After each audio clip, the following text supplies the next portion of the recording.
Woof! Hello everybody, we're back. It's a new year. There's still a pandemic, can't help you with that, sorry, that's not our fault. Tonight we're going to be talking about Philip Kaufman's classic remake, 1978's Invasion of the Bodysnatchers, one of my top tier, most favouriteest films ever. So I'm really excited to share that all with you and my endless talk about it, which will just be how that goes. And of course, look who's down below me. It's my good friend and buddy Duncan, right? So, University Challenge. Oh no, I need to look down. I'm an idiot. I got this guy Cambridge confused. Jackson. Cambridge Jackson. There was. Did you see that thing I put on Facebook the other day where there was a man called Jackson on University Challenge who appeared to be an amalgam of me and all my brothers all at once? Yes, I did see that, and he won. I mean, he just won. It was very unsettling. It was a deeply unsettling situation. But there you go. Your brothers got into the fly pod, I think, and he got out. And it's the best result because we weren't a kind of horribly stricken, multi-limbed beast or anything. You know, No. it was just all fine and dandy. So Yeah. yeah, exactly. I mean, yeah. why not? Well, you know, here we are, body horror remakes. We're in with the body horror remakes. This, The Thing, The Fly, all kind of 50s B movie do-overs. The Fly. I think something occurred to me because something occurred to me today. While I was while I was working, there are times during my work where I'm sort of typically I've written something and I'm importing it into a WordPress or something. So at that point I don't have to sort of engage my mind too much, and so I can put things on in the background. So today I put on stuff about Invasion of the Bodysnatchers. But it occurred to me when I was watching, because a lot of people have done videos on all of the Bodysnatchers films and remakes. But of course it occurred to me that this being the first one is kind of the first, like there's a lot of metatextual stuff about it being a reproduction or a replication of something else. Yes. You know what I mean? Yeah. So it's interesting that there's a series of remakes of a thing that is about people being remade. And this is technically a sequel, sort of, maybe, because what's his name has a cameo. Yeah, Kevin he? Murphy has a cameo in it. Don Siegel, the director of the original, was in it as well. McCarthy? So, Kevin McCarthy? Kevin McCarthy, not Kevin Murphy, sorry. Kevin McCarthy, yes. And Don Siegel, the director of the original, was in it as well. And they had input on a script level with Philip Kaufman. So yeah, in terms of being a reproduced thing, yeah, it's just a very effective, very clever film. And one, because have you and I ever talked about this in any kind of depth? Because I feel like we haven't. No, I don't think so. We've brought it up at times before, but I don't think we have. No. Yeah, it's interesting because I did a commentary on it in our old guys a long time ago, like a really long time ago, because when we were first ever doing commentaries, it was like a clearinghouse of all our favourite stuff, and it was like, well, I'll get this one in. This is one of the first films I ever bought on DVD. I watched this blind on BBC Two or something one night. It possibly had I can't remember if it had like a Kermode intro or something, but it was on TV, and I just watched it. And I was just like, Probably. that's just wow. And then went and got the disc, which I still got actually. Remarkable film, and I think it's one of these things that the internet has spoiled. Even if you do know the ending, I don't really think it matters because it's not like an M. Night Shyamalan movie. It's not just about the ending; it's about the whole journey and the story leading up to it and stuff. Yeah, it bears repeat viewing, definitely. I think my main touch point with the sort of Bodysnatchers stuff, I think the one I've seen the most, and that is to say probably once or maybe twice, was Bodysnatchers from 1992 or 3 or whatever it was. That was the Abel Ferrara version. I saw that a couple. I saw that first. Actually, that's the first version I saw, which I kind of liked, but I'm not nuts about. And that's where the thing, they do that again in that one. Yes. Have you seen the Invasion, the Nicole Kidman, Daniel Craig one? No. No, neither have I. It's one of these things. It came round and people weren't nuts about it, and I wasn't nuts about the look of it. And I've never really heard anyone have a lot good to say about it, so I've always been a little bit like, because it feels to me like Bodysnatchers is a thing that is, if you want to have a go every decade or whatever, why not? It's evergreen. But I think that last one, the fact that because I think that's one of these things that had a ton of reshoots and got reconfigured and people didn't like it, and and then at the last minute they decided they weren't going to call it Bodysnatchers. Yeah, that's funny because it's sort of like you've had Invasion of the Bodysnatchers twice, then you've had Bodysnatchers, then you've had Invasion. What's the next one going to be called? Of that, yeah, just the letter T. It's more grittier. Bodysnatchers. It's set in Yorkshire. Invasion of Bodysnatchers. The strapline is no. It made a bastard remake. Plus, it's got Sean Bean in it, who dies multiple times because it multiplies him a lot. Simply to endlessly murder him. Yes. You bastard! You must have seen that supercut of him in Sharp. The same bastard. Oh, it's wonderful. And there's all different kind of tones. Bastard. Bastard. Bastard. Yeah, no, bastard. This is so good. He's just the best, isn't he, Sean Bean?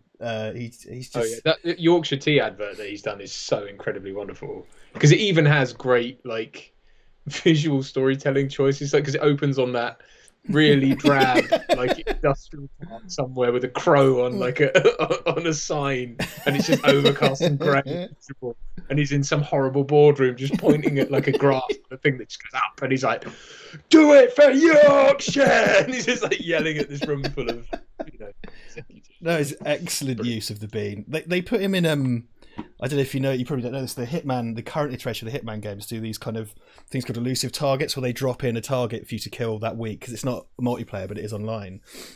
And one of them was Sean Bean, a character voiced and appearanced after Sean Bean, and I think they did the Gary Busey one as well, but that you had to kill Sean Bean, and that's kind of a meta joke in itself, isn't it? Because all of the... I think Michael Bean, I think there's a thing about people with Bean that, Michael Bean also dies in pretty much... I don't think I've seen a film where Michael Bean survives.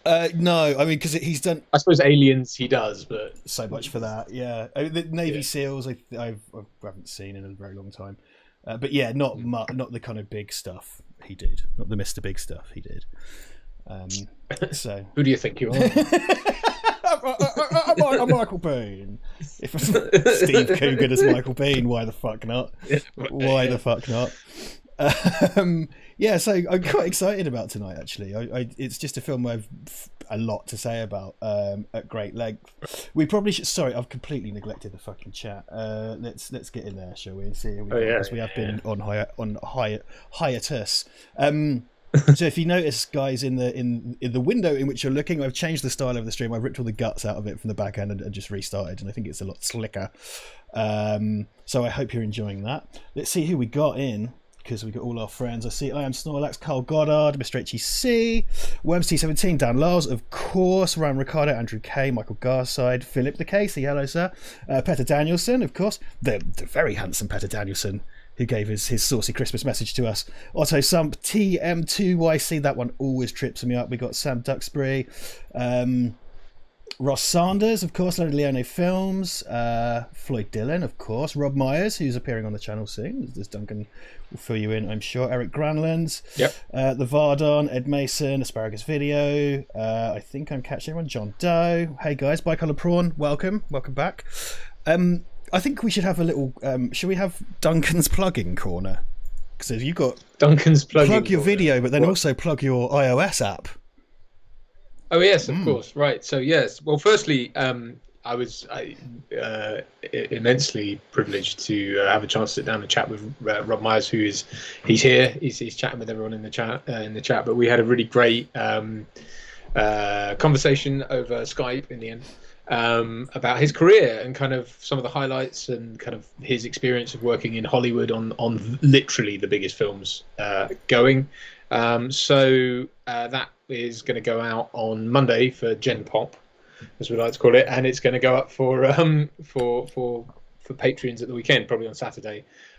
So yeah, very excited about that. It's all in the can. It's all sorted. So yeah, just a case of I've got to sort out a sexy thumbnail, and that's going to go up. So that's really cool. And Rob, like, if you guys check out his IMDb and everything, like, you'll see the stuff he's worked on. But he's worked on some pretty impressive stuff, right from the late '90s, sort of the end of animation. Like, he worked on the Iron Giant, something you referenced in your radio chat the other day with Richard. Yes, you brought up. Yeah, Brad Bird. I talk about Brad Bird. That's why.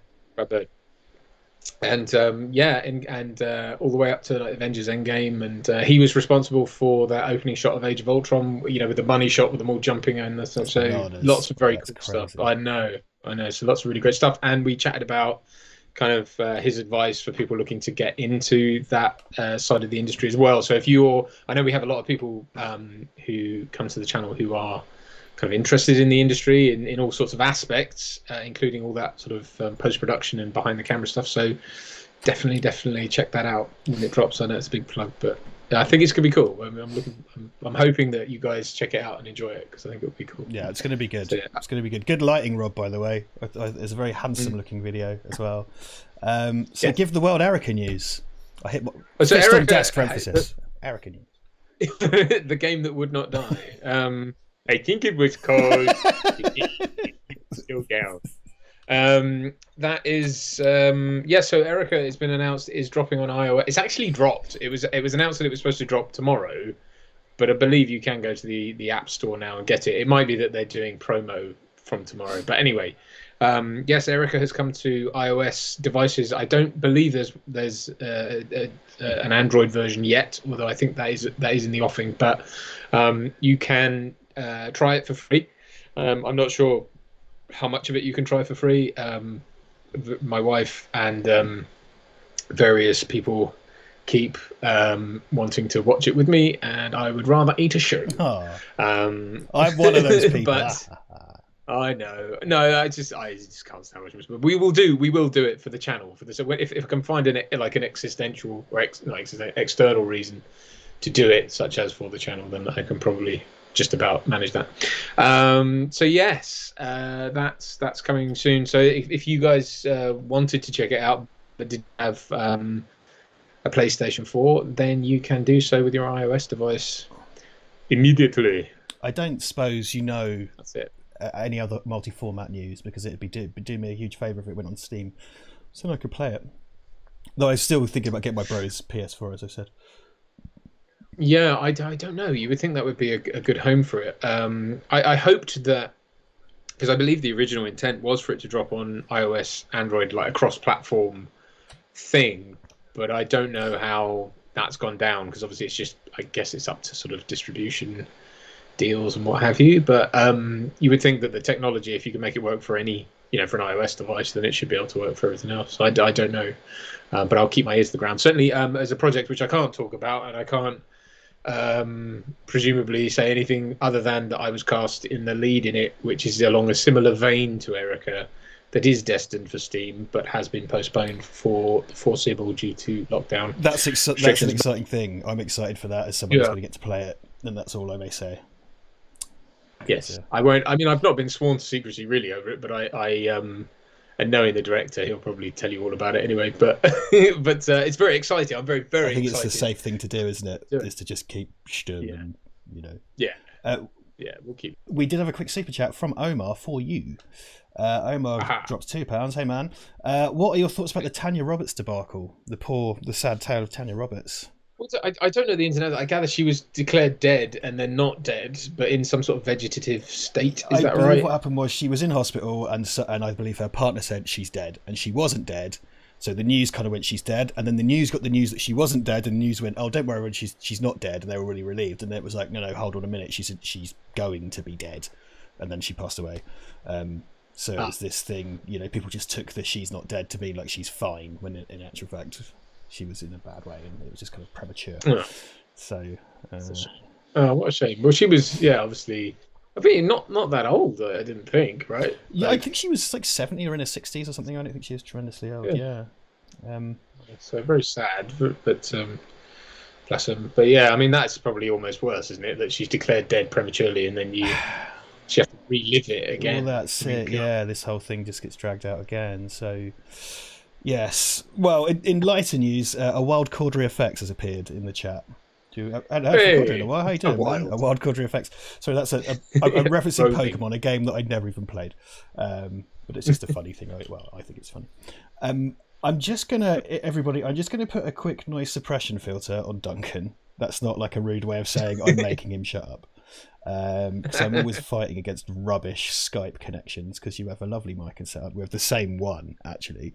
So just gonna put, and it's going through a desk, but it probably makes no bloody difference. Wrecks everything. I'm still, I've had to teach myself how to stream over the last year, and it's got better. But yeah, if guys, just let me know if he sounds alright. Because I just put a noise suppression filter on there. Should take a bit of the sting out of it. People already. That's shocking. The chat. What's that? People are saying so. She only lived twice. Bad joke. Oh no! Did she die another time? Oh God, she did though. Oh no! It's not that she had no time to die; she just died another day. And tasteful, just the usual tasteful stuff that we have. Yeah. Cordry says, wish I could stay, just currently ruining my sleep pattern to work on a video. Bless Cordry, because he lives in fucking Australia, and I'm always talking to him at times that are totally reasonable for me, but I'm always thinking in my head like, yeah, and he's always like, yeah man, it's 3 in the morning. Well, isn't it? It's 6:15 in the morning for you, mate, isn't it? Because you're 11 hours ahead of us, so yeah. Have you been up all night, Cordry, you mad bastard? The funny thing, between Cambridge and Peterborough, 24 hours time difference, so it's currently 7:15 p.m. there. Oh, sorry, I don't know. It's been a long month. It's not even halfway done. Not even started. We've just had I think we've had a paid pal in. Oh, I will check the paid pal. I thought I turned the bloody notifications off for that because I had to do the I had to clean out the Val Verde inbox, which was a Herculean task because every kind of service we've signed up to since we started this channel has been sending notifications. Usually Redbubble, isn't it? Redbubble does my fucking head in. It's just really difficult to use as a bloody creator as well. That's what annoys me about Redbubble. Andrew Capitz. Of course, the usual Andrew Capitz. Thank you very much, Andrew. That's very kind.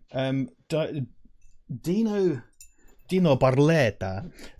Did you guys catch The Mandalorian season 2? Any quick thoughts? I think Favreau's did a good job. No, I didn't. You didn't. So.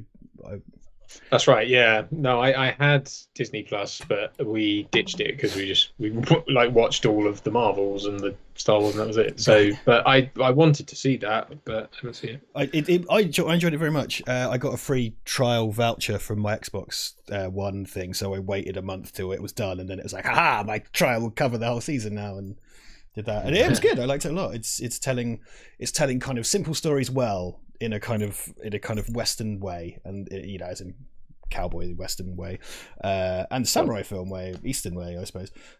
Yeah, I like it. I like its unfussiness and its cool guest stars and things, and it's a Star Wars that I like, and it's that feels weird after all this time. But there you go. It's a strange feeling to me.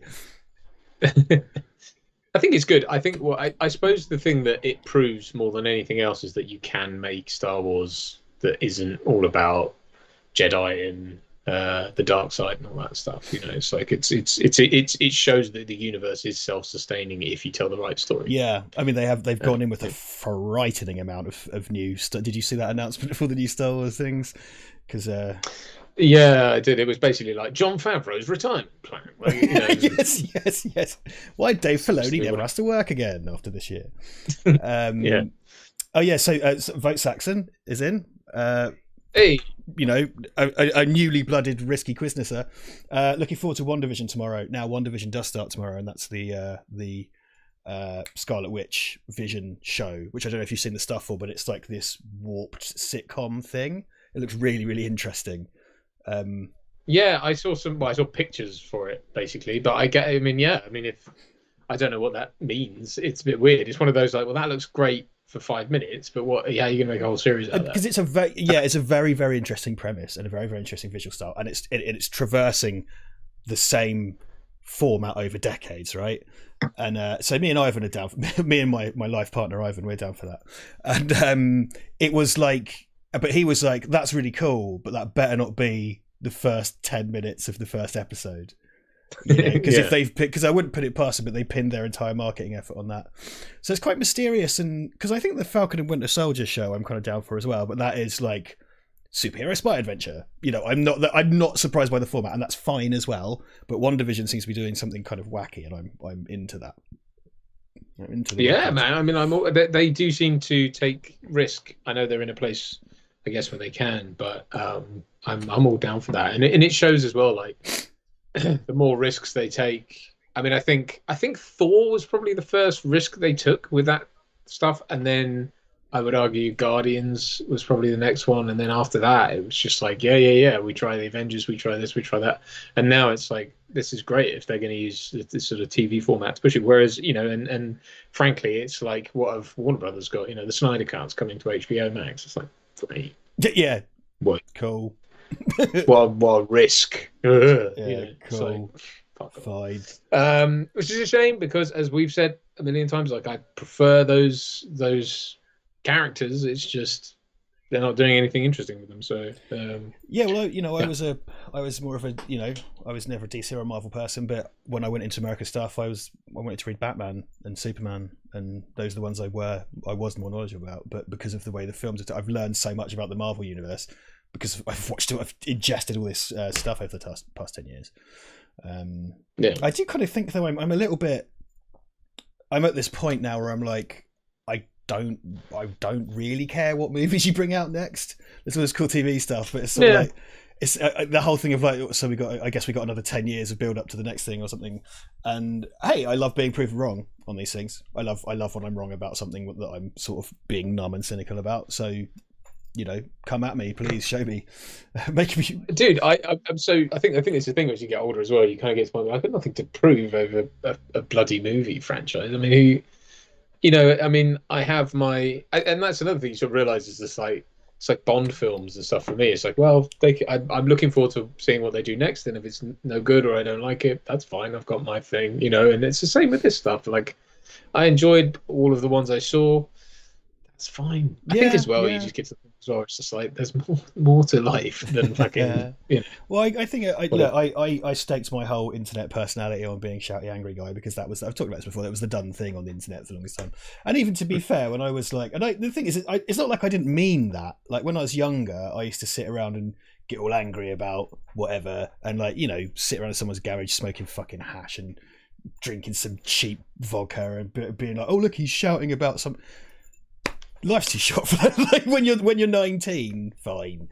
Like when I think life's too short for that kind of stuff now. So I don't, hey, sometimes I get a bit ranty because that's just what I'm like as a person, but I don't stake my whole sort of persona on that in a way that I perhaps did once. Right. Yeah. No, that's fair. And I'm the same, man. I've kind of mellowed really over time, and you get to the point where you get all those things that were so bloody important to you 10 years ago, where it's like.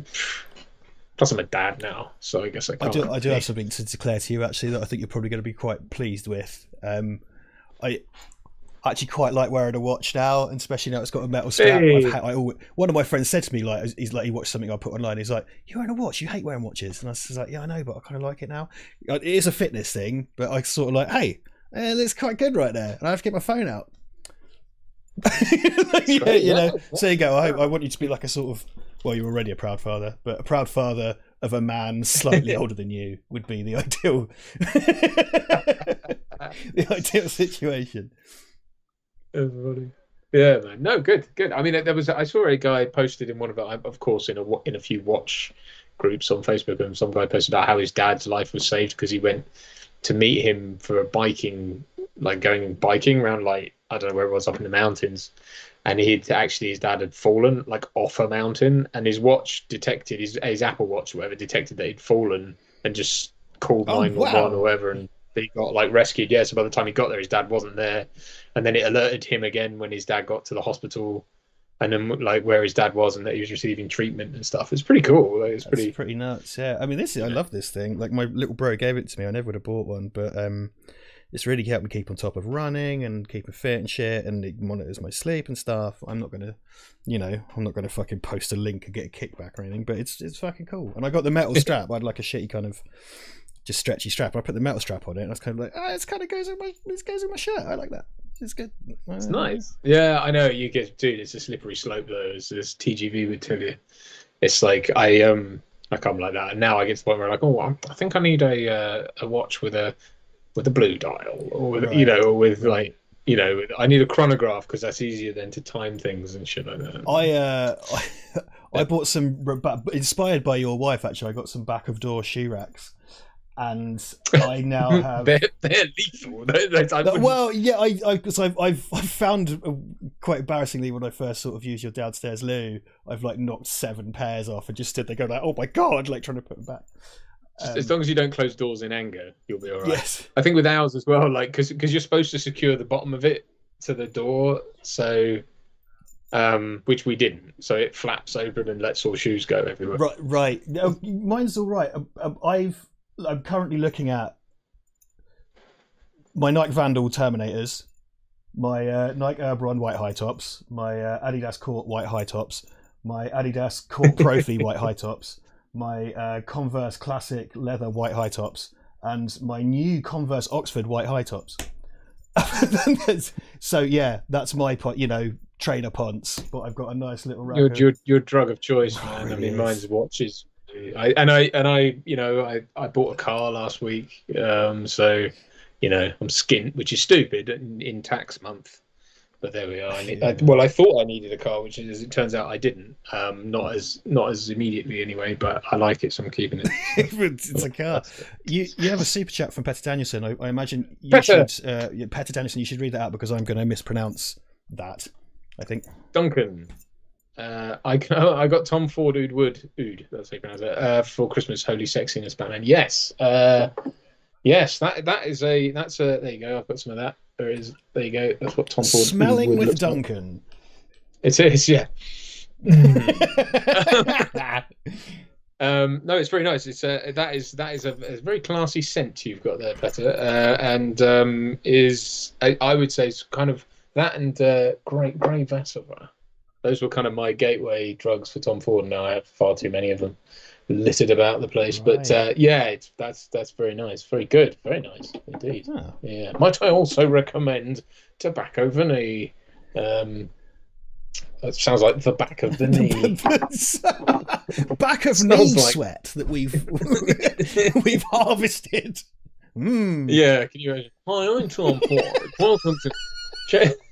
Do you want to smell like the exquisite back of my knee? Speaking from an exercise bike with just like pipes running out from the back of his knee. My unique filtration system. It's so troubling, but I love it. My unique filtration system. That makes it sound like he's selling floor cleaner. It's not like, that's not how they speak in perfume ads, is it? It's all like exotic back of knee sweat. Yeah. Exquisite. Oh fuck. Ethereal. Yeah, I do have a. It's so made up because it's like you're visually trying to sell a smell. So if you've got I love the way Chanel just gave up and paid Brad Pitt a shitload of money to stand in front of a swinging light bulb going, "Fate, my destiny, my blah, blah, blah," and it was just made up bullshit. And the guy got like $5.5 million or whatever. Yeah. I Good for him. particularly hate that one where the guy's giving the press conference. He's like, "I'm not going to be what you want me to be anymore," and like he storms out. I love Chanel fragrance. I hate that. I hate the fucking advert because I'm sure that the aftershave is great, but I hate the all ads. away. Yeah, it's like it's the guy from the actor. He's an actor. He's from he's in Hannibal Rising. If ever you saw I did that not. shitty. Was he? He wasn't Hannibal, was he? Or was he? He was, yeah. Right. He played Hannibal in Hannibal Rising. That guy. He's not bad. He's just he's a model, I think, who kind of did that. But he's got an interesting face, I guess. But yeah, it's like, I'm not going to be who you want me to be anymore. Sacre bleu! And he like walks out. Because the message is don't smell like armpits. Is the message? And it's like you don't have to be some societal rebel or give a press conference. And who buys like a well-known fragrance? Yeah, I mean, because it's not about your armpits. No, it's a general fragrance. Yes, of course. Deodorant is for your armpits, but it's not like have you seen the adverts? Like Vinnie Jones has started hocking Brute. Really? And it's really They start with this pretentious advert, and then he just comes on and goes, "Oh, blokey, geezers and chips." He's like, it just smells good. Don't fuck around with all this. Grab some Brute. And it's like, oh right, like come on, we're not all mugs. Like might as well walk on have a banana. I did once, when I was young, I managed to purchase a can of High Karate by accident, which I didn't realise was an obsolete fragrance. Bought it in like a QD or something. We used to buy Brute and Old Spice for fun, like just for a laugh, because we thought it was stupid. No, I think my dad had some that someone gave him for Christmas that he never used. So me and my brother used to like fling it at each other or whatever. I didn't, fling. So I just did like a seagulling gesture for those Silence of the Lambs fans. Right. Well, multiple me. We're back on brand straight away. So it's about movie time. Oh shit! I need to buy. Oh, you go do that. You go do that. So this. I think I'm just gonna buy $7.99. You're gonna buy it outright. Just buy it. Okay. Yeah, because like I say, I've only seen it once, and I was drunk and I wasn't paying attention, and I really ought to do that. But I'm gonna watch it with you now, but then I need breathing space to them. So if I rent it, I won't see it again with sound. It's one worth owning. I think so. I mean, I've got a disc, like I say. I think there's an Arrow version that I'd quite like to get. So I don't know. But yeah, you do that. So we're going to go in, guys. I'm going to purchase it with my Touch ID. Oh, you got the fingerprint malarkey on there, have you? Yeah. Although now it's crashed, so that's. You don't have to. You could have just gonna. Yep, that worked real good and well and quick. Everything's fine. I can't start the movie just yet. Yeah, everything is fine. Okay. Well, I'll filibuster for a little bit, so I got the disc of this. Angelo. He's not listening. He's gone. Philip Kaufman, his commentary track, which I need to try again. But what I used to be one of the reasons I bought DVDs used to be was for commentary tracks. This is one of the first DVDs I bought, so I was like, I'll get the commentary track on. And I just remember it being so achingly dry because it's Kaufman on his own, and it's this achingly dry track, and it's like I don't want to be mean about this genius man, but it's really boring. That's all I'm saying. Someone's uploaded it to YouTube. But I should give it another go because I think the fault is probably with young me and not, filmmaker Philip Kaufman. Yeah, someone uploaded Bodysnatchers to YouTube as well. Actually, the whole thing. So I wish I had now. Oh, now I wish I'd put that one on the poll instead. The 93 one. Yeah. No. Yeah. It's an interesting movie. I'm not as captivated by it as I'm with this. This just rocketed up by estimations. It's like one of my favourite ever films. It's not as good by all accounts, but there we go. Right, I bought it, so I should be all good to go. I'm going to hit play just to get it rolling, and then I'll pause it. Got it good because I'm opening a beer. I didn't bring up a spare beer. I do have whiskey though, so you fool. Well, Kate. If I was to, you're mad fool. You're mad fool. If I was to go on Facebook Messenger and just send a message to your wife, going take Duncan a beer, would she slap you because she couldn't reach me? Firstly, she'd have to come in here with our daughter, so she'd want to. Yeah, she'd probably. I'm not exaggerating. She'd probably donkey kick me in the dick. We should require bypass the. You'd have to politely stand up so she could get that donkey kick in there. Just assume the donkey kicking position, lest they may kick you in the dick.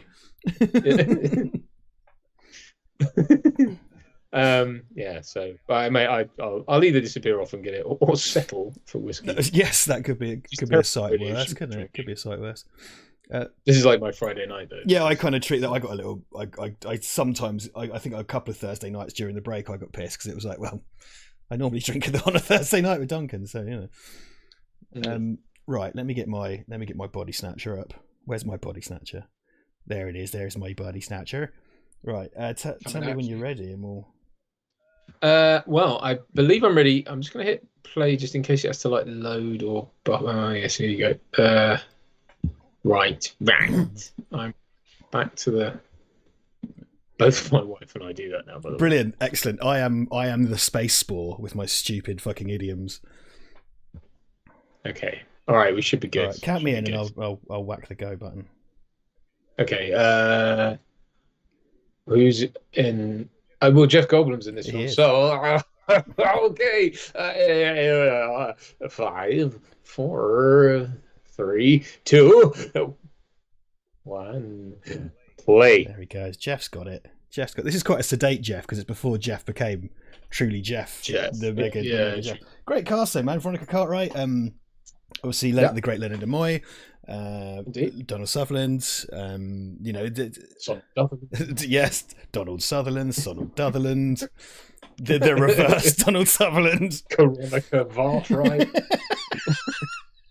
That's what the doubles are all called. There's just spoonerized versions of. He says his name is this now. I like this opening shot because I briefly looked into this, and this is some kind of they just farted on the moon, and then they filmed it. They just farted. Well, seriously, you just fart on the moon. Coagulates and goes Coagulates. Turns into pods if you fart on the moon. Just all the people. It's like the moon farted at Earth. Oh yeah, it's like my favourite film. I can't wait to talk about it with you. They just do look like farts. I'm not sure I want to say what it really is now. No, go on. It looked like balloons. It's like kind of some gelatinous material they got at a kind of scientific wholesaler thing that I think is in water against a plate. Like it's quite. I didn't read into it properly, but it's really interesting effect. Really great in camera. In fact, there's a bunch of really good because they do this thing where they sort of tug at people's skin, so it looks like they're kind of collapsing into a husk. It works so well, and just the little things where when the pods are having you. The most effective one is when Brooke Adams. Hey, spoilers by the way. when it happens to Brooke Adams at the end, because they do this thing where they put the kind of fuzz on her face, they kind of tug at it, and then it makes it look like a head's collapsed. It's really good because then they cut to the kind of dummy immediately afterwards, which looks like a sort of Michael Jackson puppet. And I think someone said in the chat already, if you watch the very beginning of the movie, the Brooke Adams character finds the kind of pod on a bush, and there's a teacher showing loads of school children to it, and there's a priest on a swing just swinging back and forth, and the priest is Robert Duvall. It's a really weird cameo by like totally non-dialogue cameo by Robert Duvall as a priest. That's really bizarre. Yeah, it's odd. It's very odd, but it works wonderfully. Just to let you know, my dad sent us £10. Says, "Hi guys, great to see you back again. Let's hope this year improves on the last." Let's hope so, Philip. Yeah, let's hope so. Although you're not getting another grandkid, if that's what you're saying. I mean, not until at least September. That's just mechanical. Yeah, mechanical. It does feel a bit like that when you're trying. We've had this discussion. The trying for a baby thing always, when someone says like, "Oh yeah, me and Steve trying for a baby," it's like, "What, you're fucking every night?" But people don't talk like that, Richard, because people are polite. And you're not. And that's what the problem is. That's what that means. That's a true meaning, you fucking. Don't tell me that, I'm single. I don't want to hear it. Oh, fuck. Oh, yeah, so DOP on this is Michael Chapman, who worked on like Raging Bull and Taxi Driver with Scorsese. It's got that look, definitely. All the street level stuff, particularly when it later on when things have really taken a turn. There's the wonderful bit where it kind of follows everyone's feet as they start to give chase down the street. It's fantastic. There's a lot going on here in terms of cinematography. At least certainly, I hate to say mise en scène, but mise en scène. But the film occupies itself a lot with imagery of plants because of the pods, but people are often surrounded by plants and organic things, and by the end they're surrounded by industrial backdrops. And I think when Sutherland's at City Hall at the end, all the trees are dead. Yes, so it's got this kind of great this idea of kind of, you know, life being sucked out of things. There's a definite like ratcheting up that goes on in this as well, and I think I mean, people have talked about it that it's a sort of McCarthyism thing, and I guess that this story is kind of transposable to each time's, you know, paranoia, whatever the global paranoia is. It sort of reflects that. I suppose so. I think also what's in there though as well is you've got like the kind of new age couple with Goldblum and Cartwright are the sort of, it's that sort of return to not conservative values necessarily, but there's a sort of, you know, we were coming into sort of Reaganism and that kind of thing, like the end of the 70s, and there's a kind of sense of like, oh, there he is. Yeah, so that's really it's weird. Fucking weird, isn't it? It's such an odd little detail. Yeah, right. Well, it's the same story before and after the counterculture. So the original film has been viewed as, on one hand, conformity under the Eisenhower era and culture and McCarthyism, but then the flip side of that is, well, perhaps it's about conformity under communism, so two opposite things, and that's been sort of applied. People apply that less to this version, and this is height of the Cold War stuff, but people apply it less to this version. But I will say that Don Siegel and Jack Finney both said, well, no, we're just telling a story, because it's Jack Finney's novel, and that, I mean, a lot of people surrounding these films have just said like, hey, it's just a thing. But you know, all these stories emerge from the anxieties of their time and stuff. So there's that to think about as well. Yeah, that's what I mean. I think when you look at all of them, you can figure that out. I mean, didn't Siskel and Ebert say it was about the AIDS crisis? Because that seems to be what they say about it. Well, I know Ebert. This is yet another thing that Ebert fucking hated. Gene Siskel really liked it, and Ebert hated it. It's something that the legendary New Yorker film critic Pauline Kael really went into bat for this one. Not that she needed to, because it was very widely well received, but in the polite film critic way, like when she died, fucking Roger Ebert, not when she died, so when she reviewed this, Ebert was just kind of like, I don't know what the fuck Pauline's on about, in a polite 1970s New York way. I don't know what the fuck you on about. Well, actually, no, he wrote for the Chicago Sun Tribune, so I don't know what to talk about. But anyway, it's been interpreted in different ways, and you know, again, it's the same story before and after the counterculture, so that's worth thinking about as well, you know. And it's 1978, so it's the counterculture in decline as well. Well, that's the point. Yeah, that's what I mean. So sorry, like when you've got Veronica Cartwright and Jeff Goldblum's character, you know, because they run like a hell spa, the mud bath Orium. Yeah, and it's which doesn't look particularly restful when you see it. It's a pretty stark place, but you know, they're the kind of ones who are on the way out in a way, or they could see themselves as that. Again, it's not the film. I don't think makes anything declarative about that. Yeah. I don't think it's just about representing what's going on. I think so. I think that's fair, and I think, you know, like a lot of good film will do that. You know, it's like you can imprint upon it kind of your own, and you know, I think that's what these films are really good at. Even Bodysnatchers, I think, really captured that idea of like it's about your own personal outcast. It's with Terry Wogan. Can I just get your time code, because mine froze. 7:52. Okay, you're a wee bit ahead. Okay, jolly good. It's with Terry Wogan. That's like, when he had his back to me, it totally has Terry Wogan's hair. It's massively Wogan, isn't it? And he looks a bit like the Thin Man from Phantasm as well. Yes. Yeah. Me and my friend Nick, the Ghost Pit guy, we discovered all this stuff kind of at a similar time. So we were always quoting things to each other. And this is the scene with like, "What's this? It's a capper. No, it's a rat turd. No, it's a capper. If it's a rat turd, eat it." That's not a very good story, but it is a true one, which is my mantra.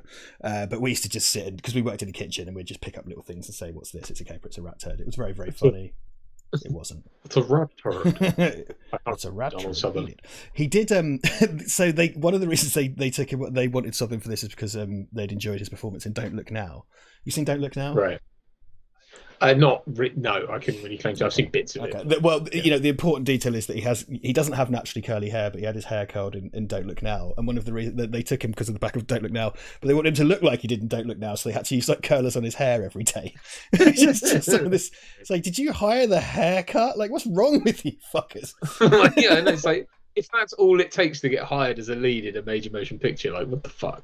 Why isn't that more easy? And you're already like a star, Yeah. Just so you know, Annalise Moskland, is it Moskland or Moskland? I don't know. Sent us 15 English pounds. Ooh.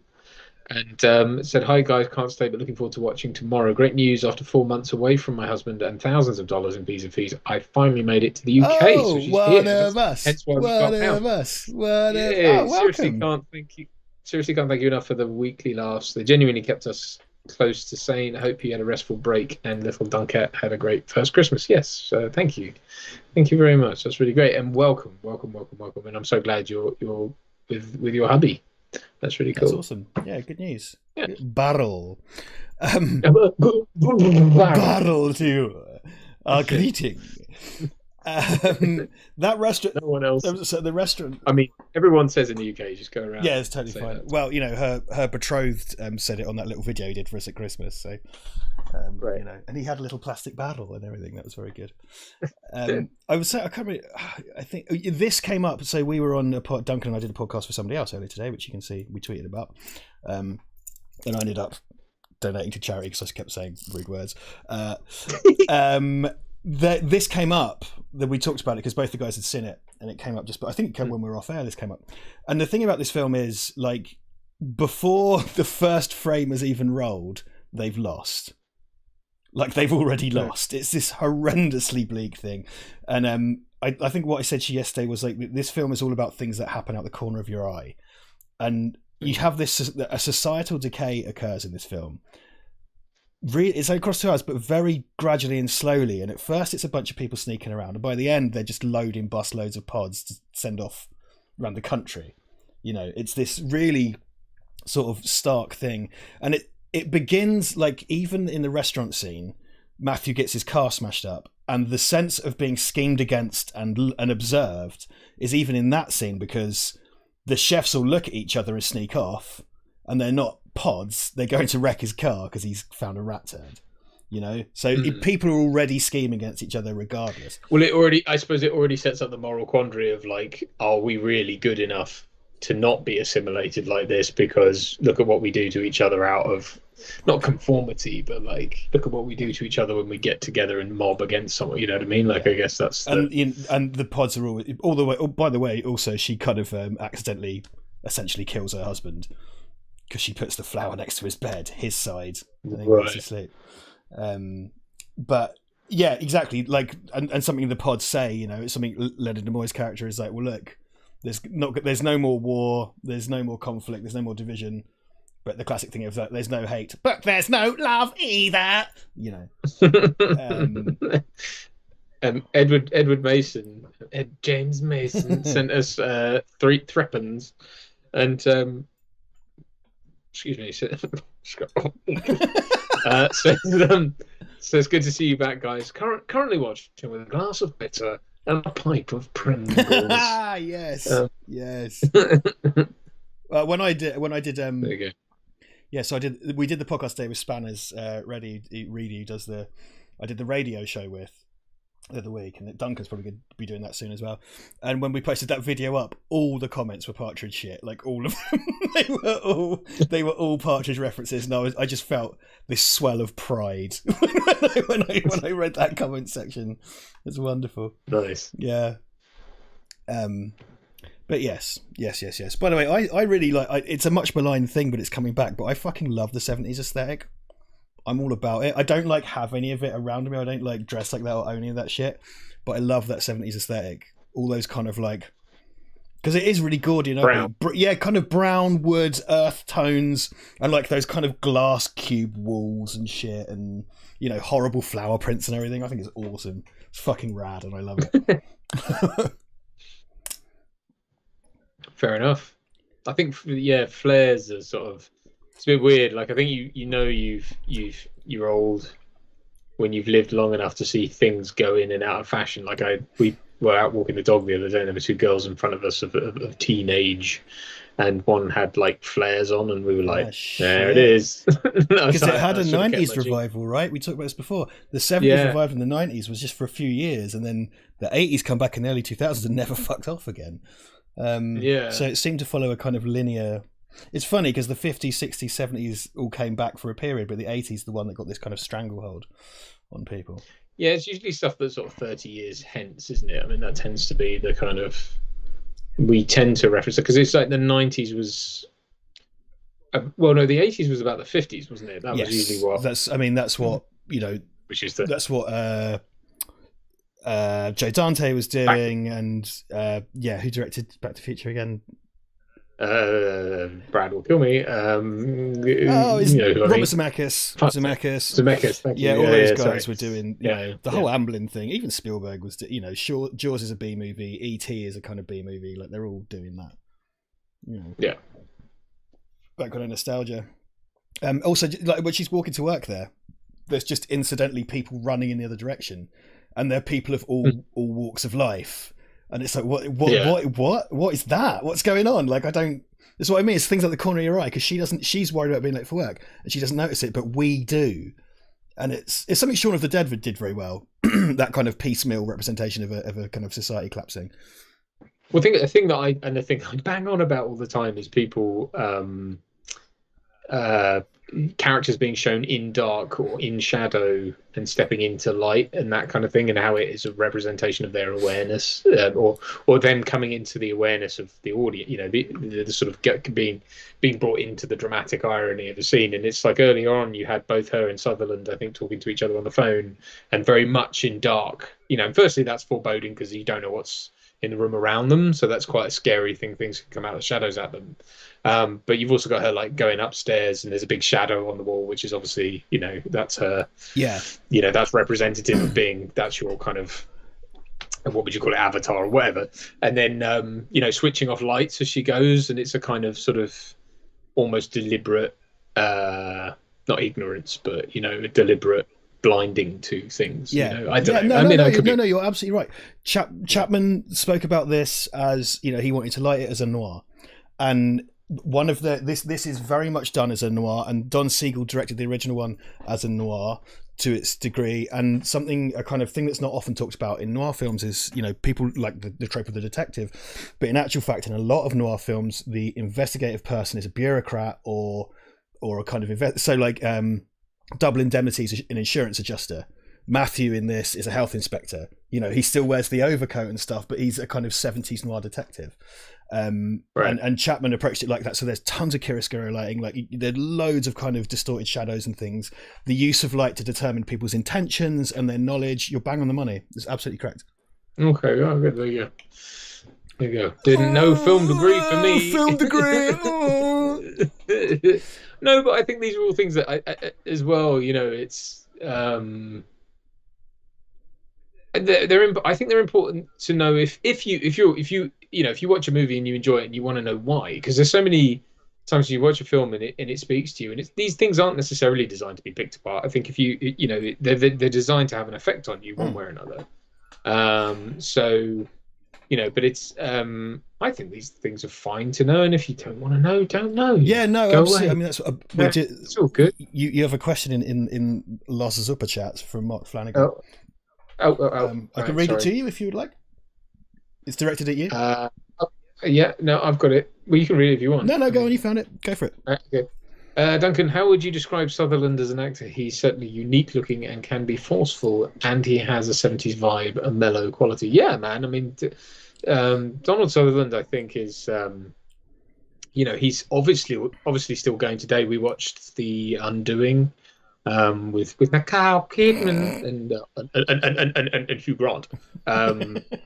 Which was really good. It was really good, and I loved both those people, and I think it was fantastic, and I definitely would recommend it. Anyway, but he's in that. He plays Nicole Clacker Kidman, for that is her full name. Yes, Dad.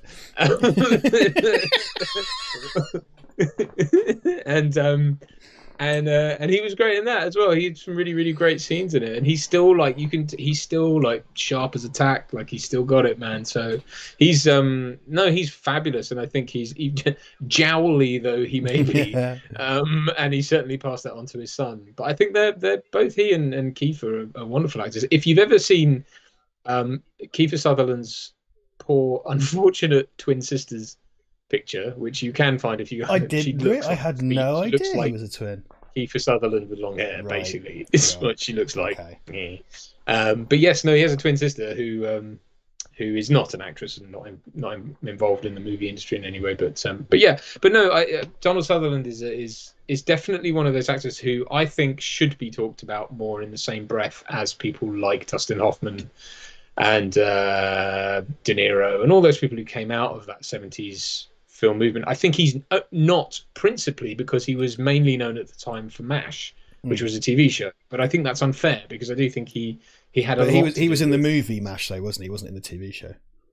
Oh, is that right? He was the film version, I think. Well, in that case, then my whole thing falls apart, and he should be spoken about in those same terms, which I think he kind of is, but he's not. He doesn't. You've got De Niro, Pacino, Hoffman. Funnily enough, you've got Duvall. I mean, even though he's swinging on a swing in this film, but those people are really talked about as the kind of 70s New York. Which I know Sutherland wasn't from New York; he's Canadian, so maybe that's why. But I just think he's definitely. I think he's one of the faces of 70s cinema for sure. Yeah, so that's my take. Yeah, I'll kind of second that. I mean, this was the first film because I saw this as a teenager and I was kind of like, shit, yeah, I really fucking like this guy. And then because he's got such a range, because he'll do kind of like funny, friendly, wacky goofball. In this, he's immensely likable in this, and he's this really good kind of no nonsense. He's a good friend, but he's like a very active sort of protector of himself and of the people he cares about. He's just this really likable performance. But then he's quite often cast as bad guys, where he's this really good kind of icy sociopath if he wants to be. And I just think he's got. And I just thought it was cool, like in this movie in particular, because I'm into that 70s aesthetic. He's rolling out in like a wool suit with a perm. It's like, look at this guy. Look at this guy. I love this guy. Yeah, man. No, I just think he hit his stride right around then, and I think him and Kiefer kind of inherited it as well. That kind of smile, and the kind of he's just there's something sort of everyman. There's something accessible about him, yet I don't know. There's something also intriguing. If you can stride that line between letting people in when you want to and being, dangerous when you want to. I think he does that really well, and good on him, because he's not sort of classically handsome, and he's not ugly. He's not he's not boring either. He's just an everyman in the best sense of that word or words. And I used a hype, and and don't want to lose your hyphen too early. Because then you're perfectly deployed. Yes. I'll speak confused with hyphen. Hi, man. A common vernacular from the 70s. Anyway, that's not the point. And it's that New York is. I mean, we've made our name on this show. Oh, there's your hobo with a dog. Hobo with a dog gun. It's Rutger Hauer. It's Grandma Hauer. But no, he's neither guy who ends up with his face on the dog. He is, yes, he is. Yeah. Great shot of City Hall here through the window, by the way. So. City Hall over there, because this is about fucking civil servants. It's so great. It's like the kind of the civil servant horror investigation movie. But anyway, well, that's the thing. Funny, and certainly not to derail it and talk about this, but that is something that kind of gets forgotten about James Bond. Certainly the literary version of him, because he is at the end of the day a civil servant, and that I believe, I'm not having read all the books, but is a thing that's made more. He's more of a for. The rule. I mean, he's a bureaucrat at the end of the day, although he does have these adventures and shags out, but he's not. He still has to do the paperwork and stuff and have the guidelines. Yeah, he's not. He's sort of a bit more by the book in that sense. But there you go. Well, This. Have you been to San Francisco? No. Okay, I have, and it was one of those things where, because it's such a movie city, and for me, it was really all about Dirty Harry and Bodysnatchers for me, because people like to go there for Bullet, and there's a bunch of other stuff, but for me, it was all about this when I went there, and just sort of walked. So I've been to City Hall and stuff, and because that's in Dirty Harry as well, I just sort of checked out those locations and things, and it is like, I think the thing about, because it's gone out of my head, the writer of this film did want to set it in San Francisco. The original set in a fictional Californian town, and the book set in a real Californian town. So, and it is a town, not a city. I think that's something this film, it's important to talk about this film, that it moves from a small town to a city, because the original film happens in a town and is therefore containable. And the studio made them have a good ending, basically. Right. And in a city, it's very hard to do that. And it seems at the writing stage, they had this discussion. It was kind of like, well, actually, with input from Siegel as well, that they could actually do the downbeat ending. And you have to be, you know, you have to be making this film in the 70s for that to happen. Because the 70s was all about these fucked up, awful, bleak films, which is what. Look at that. So they're just everywhere. It's like excavated and shit. Like it's so grim, isn't it? That's proper fucking, you know, that's sort of London Docklands shit. Yeah. It's great. It's such a freaky thing as well, because she follows him, and like, if she found him like snogging another woman, fine. But it's this weird, diverse group of people. Like, there's a bunch of business groups there, but there's like a nurse. I love the way the businessman's still holding his briefcase, but he's only doing it because it's like, that's what the guy did, right? And it's like, what are they doing? And then like, there's a nurse and a fucking like, what the fuck? Just getting about a fucking industrial estate. It's just like, okay. Yeah. Like, yeah, it's nice, and it's something that's done again and again. Like I said, there's a bit earlier, and it's one of the things that always stuck with me. This film is when they go out on the street. They do a thing where they follow their legs, and you can just tell by the costume that it's like a weirdly incongruous group of people that are banded together for reasons unknown, you know, and we know the reason, of course. It's just great visual storytelling. Sound design by Ben Burt, early Ben Burt thing, which is quite interesting, and there's loads of like really, really interesting sound design in this. I think that's something that is important. There are lots of city noises. There are lots of sirens. So many sirens, because again, it's a societal collapse. And Shaun of the Dead does it really well as well. There's constant low in the mix, telling you that something's not quite right. Don't you hear like off screen? There you go, all sort of whipping around and stuff. Don't you hear off screen like the odd scream that you don't know what? No, it's just totally unexplained. But it's just odd, not cool city noise. Yeah, and it's just like, what does that mean? I don't like it. Can I? Sorry, would it be terribly rude of me to go and use the bathroom? No, of course. I'll filibuster. I'll filibuster. I'll be right back. That's absolutely fine.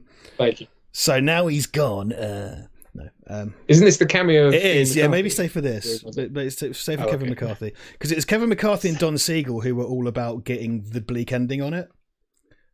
Because I gather that's how the original ends, is him running away. It was supposed to. It was supposed to end with him smashing on cars because there's lorries full of pods. And then the movie cuts him in a mental hospital and it's like, call the FBI, there's aliens! And it's kind of wank. And they were made to put that on there. Which is a bit shit. But yeah. But I like the idea that they've included it here, and that it could, in effect, make this a sequel. There he is. So he's like been running for the 30 years or whatever from it having happened somewhere else, and he's like, no, like, because I think Kaufman says it is and it isn't the sequel, which is a nice reply, because it's kind of like, yeah, and in lots of ways it is, but don't take that perhaps too literally, because he's been running till his hair went grey, like, come on. You know. But I kind of like the thing is, like, you know, maybe he got away and then he's been chased by a mob. I like the idea, but he has to stop every now and then to eat, and he's like, it's like Forrest Gump. He's just like, when I was tired, I slept. When I was hungry, I ate. So, he ran through some shit. Happens. Someone said, "Shit." Yeah, sometimes. Right. I've got a super chat question from Mark. You've got super chat. I'm gonna leave that with you. I'm gonna be right back. Yeah. So, Mark, I've seen The Wanderers and The Right Stuff. They just remade The Right Stuff. I mean, it's funny because he's more of a producer than a writer, really. It seems his career went that way, and I do find him a very interesting dude, even though I just cussed him out for making a boring commentary. And, you know, he co-created Indiana Jones and stuff. He's not someone whose career I followed massively. It's this and The Right Stuff are the ones that really stick out for me, because I love space things, so The Right Stuff kind of, you know, floats my boat. So, yeah, I've seen a few. And we get a bit of Jeff action, young Jeff. Something I noticed this with. I watched this with Ivan last night, and it's kind of like, hey, look, it's one of those book launches where they just have lamps on the floor pointing upward. It's less obvious now, but when they get into the meat of this scene, everything's kind of uplit in a weird way, which kind of is quite striking. But it's all very, you know, expressionistic and stuff, isn't it? I think that's the concept with it. Sean Needham's here. You're late, Sean, but not that late. You can always watch a playback. I find it maybe the time now, because there's no Duncan. Maybe now's the time to talk about Leonard Nimoy, so I don't bore the piss out of him.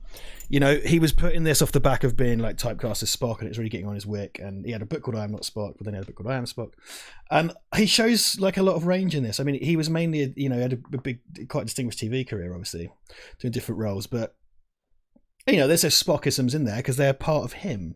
But in this, it's great because he's the kind of slippery one, you know, he's the tricksy one, because he's presumably a pod the whole time, because he's the only pod that seems to be able to show his emotion as a trick.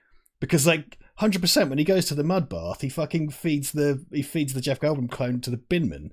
So it's definitely him. It's definitely his fault. So, you know, he's quite slippery, and he just does a good range of emotion because he's quite warm, and then he has this kind of rivalry with Jeff Goldblum, with Jack Belichick, which I think he sells really well, because, you know, you come in with him smiling and stuff, which I think is quite important. Here he comes. Go on, Casey. I took the opportunity to talk about Leonard Nimoy when you were away. Very good. Because I thought, let's get this. I wasn't just doing Star Trek stuff. I actually, you know, I was talking about him as an actor rather than just going blah blah Star Trek, because he was typecast as Spock all the time. I won't repeat what I said. And part of being in this was to show that he could do something else. And I really like his performance in this because he shows a whole range of emotion.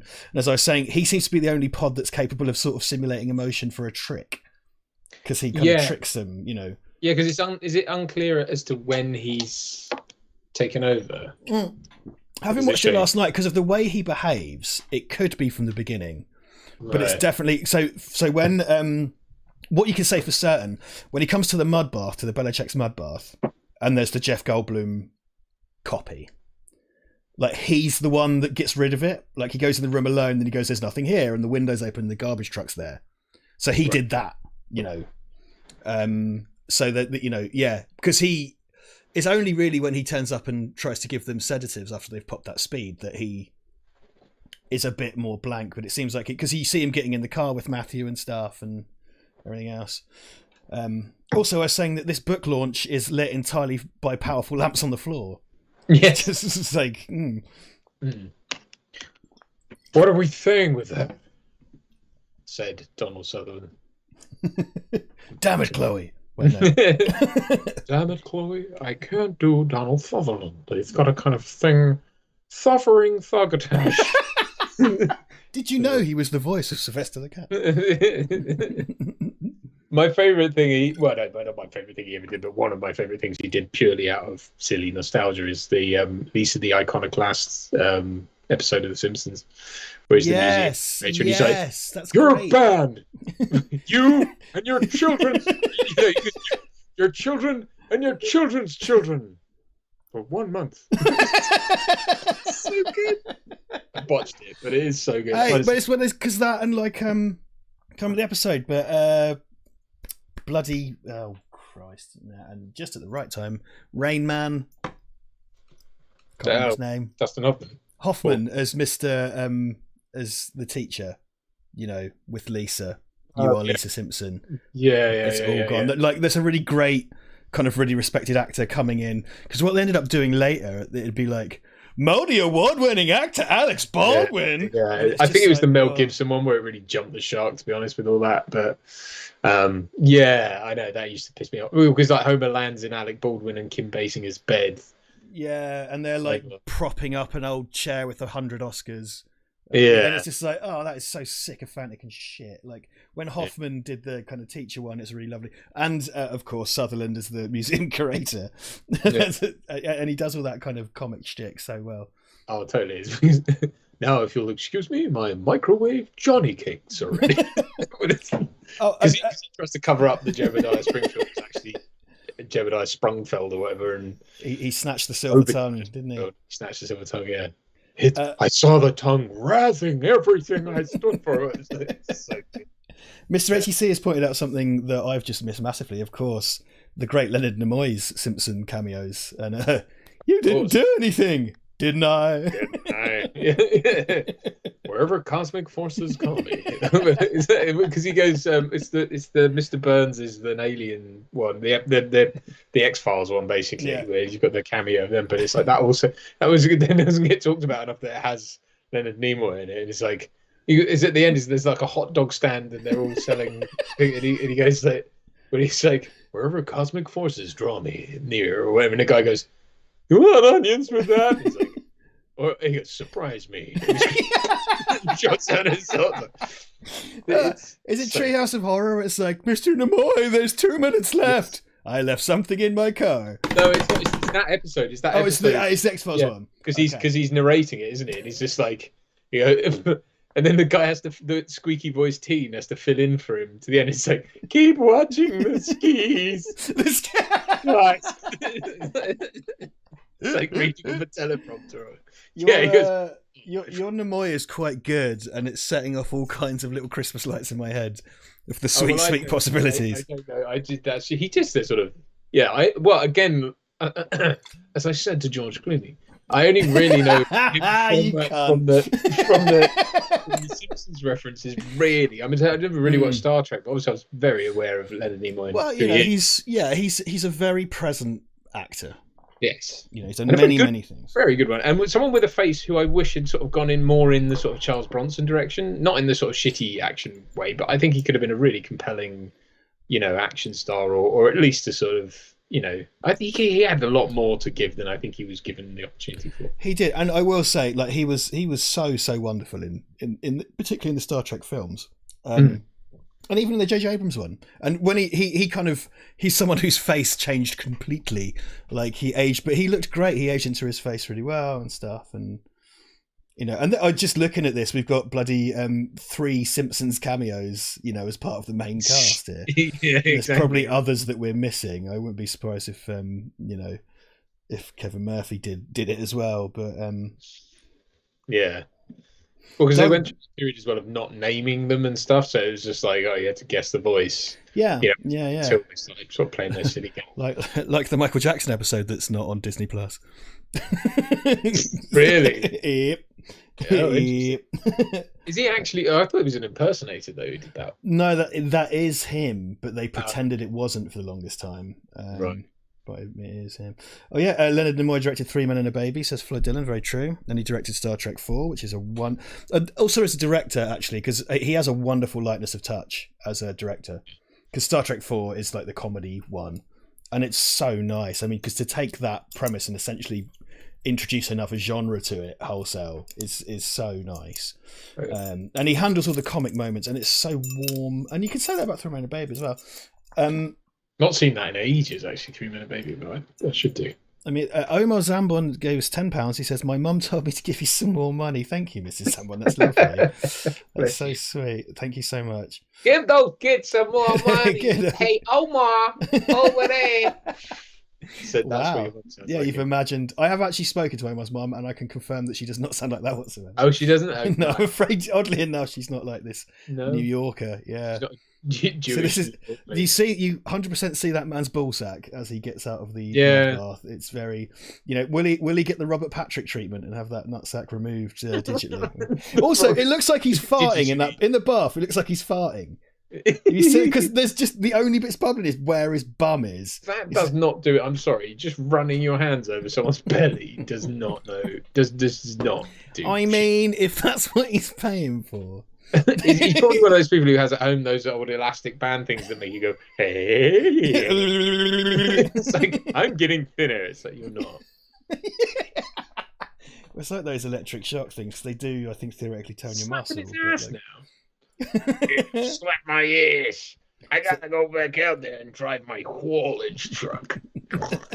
He is the dirtiest of shitters, isn't he? That guy. For sure. He's But yeah, the that wasn't dirtiest of mud shitters. he was singing.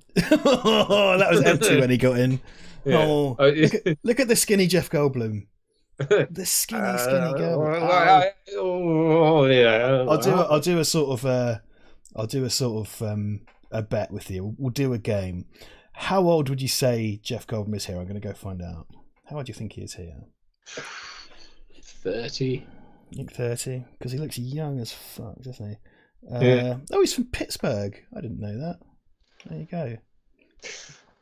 Yeah, we're learning interesting. things. A lot of facts about Pittsburgh. One, in fact, it is not a pit or a bird. I don't know what it is. I like this. They do a lot with these. I don't know. Jeff Goldblum always comes up with has to educate you in some way, doesn't he? When he talks these which is awesome. These like the curtains and stuff they do a lot with, like people on divides, and like you just saw that guy's shadow or silhouette, sorry, going past. See, that's great with the hat as well. It's pure noir kind of. And then he's shown afterwards, and then she brings him across the divide, visually and stuff. I don't know. I need to just throw a win. I'm throwing a win to John Smith yet again. John Smith yet again. Jeff Goldblum is 26 in this film. Oh wow. 26 of your Earth years in this film. 10 years younger than I am now. There you go. No, not me anymore. I quite like how his car windscreen's broken all the time, because the puerile part of me wants him to push it out and do an Ace Ventura with it. Ace Ventura never pushed his out. He just leant out the window and... Oh, do you know what? I've conflated that with the T1000. Two very different things. Yes, no, exactly the same. I don't know. Yeah, and actually, I've got that asked backwards, because the best version would be the T1000 leaning out the side of the window, which is growing out the side of things. Oh, there wasn't enough head on a stalk. That's what bloody Terminator Genesis was missing, wasn't it? Like the kind of... Yeah, you imagine. That's weird. Yeah. Have you seen this boy? I mean, they don't look dissimilar. If you look at Me, Myself and Irene, when he has that kind of flat top he goes haircut. nuts. Yeah, when he goes, there's that bit in the supermarket with the woman or whatever, the person at the checkout fucks him off, and he's like, he just goes into that like rage moment, and then he just turns into the second personality. Have you watched that? I think he's on Johnny Carson in, I guess, 1903 or whatever, but it's like him very young doing stand-up. Oh, Clint Eastwood thing. Yeah, because he transforms his face. Well, he does it. Wild. They do it in Bruce Almighty, and I think they augment it in some, whether it's with makeup or CG. But he does it in Bruce Almighty, and but he does it more naturally than you were given to believe. I think like he can do that face because he used to do those impressions like in Living Color and stuff as well, and he just certain people he just does the face. It's the same thing with the Grinch. Like everyone thought he just had makeup to make it. I mean, obviously he did have makeup, but it was like the whole. It's mostly him, right? It's mostly him. Crazy. Yeah. People. Doug Wanacott pointing out that Veronica Cartwright is very unlucky in 70s horror type things. Generally, she's very. She's the whipping boy of 70s horror, if ever there was one. Bless her. Yeah, I know. She does do a good scream though. Yeah, she's great, and she gets the fight. She gets the button on the movie. She gets the movie's most powerful scene as well. She's the last survivor, effectively, isn't she? God! Do you know what? This is a film. I'm sure other films did it. But it's the first film I remember seeing where the credits roll without music, because it just gives you this fucking open palm slap round the face, and it goes like, "Oh, did you want some music to make you feel better? Too bad." That's not. That's not. Might as well say, "Oh, fuck off, Ben." Get out! Someone's got the credits are on a poster in the lobby. Get out! Get out! Get out! He's got that 70s, day glow blood on his face. Yes, very much so. But yeah, because so again, like now watching this for the second time, I'm still not really able to take it in properly because I'm not really drunk. and not hearing any of it. So is the idea that, because don't the pods take you over when you're asleep, Yes. but they work quite fast, yeah. So it's like he doesn't. It's fairly ambiguous. Yeah, it seems we do get a scene where we see the process happen, and it seems it sort of drains your life force while you sleep, and if you pass a point of no return, you can't come back. So there's a lot of bits where they get kind of woken up just in time. So like for example, Jeff Goldblum's character, like Jack, tries to get his head down, and then the pod starts to wake up, and then you kind of collapse into a husk once you've passed this sort of point of no return. Yeah, because I remember the '90s version had the same thing, because like they were covered in like, it's almost like, you know, when a potato grows roots out the bottom, that's what everyone was covered in, and it was like spaghetti basically. And then, but when they got woke up, the clones were sort of awake and aware, but like if you ripped all that stuff off you, they died. Yeah. It kind of runs with some of the things set up in this, doesn't it? That one. I should watch that again. Like you said, if it's on YouTube, I should give that another go, because it's an Abel Ferrara film, and that's interesting. I think Ali Ermey's in it, isn't he, as well? I think it's very 90s, but I do think it's I think it's all right. I seem to remember it being all right. As I say, it's on YouTube if you want to check I liked it at the time when I was a kid, but then I saw this. So if you see Brooke Adams, she's got a little bit of the fuzz on her cheek, and it seems to start on your face. Mark Flanagan has just chucked in a super chat for you. If you okay, sorry, I don't know. Mark Flanagan, Mark Flanagan sends $5. Yeah. Felix Leiter here, played by David Hedison. What do we got here? Duncan. Duncan's a weird name to say as an American. I don't think it works particularly well. Duncan works well as a Scottish person. That's a lovely Scottish name. Hey, you take the high road. I'll take the low. I mean, you can what I mean. Duncan, is a career like Brooke Adams one you'd be happy with yourself? A couple of major roles, this and Days of Heaven, then TV and stage parts. Well, Mark, I think I can categorically say any work will do. Man's just been cast as a lead in a game on Steam. It's exciting. I'm more excited about I'm more excited about the Steam angle than you are, because I actually use Steam, I think. Right. And I spoke to obviously the director of that project I've been speaking to about, and he's not really a gamer either. He's excited to be on Steam and stuff, but he's not really a gamer.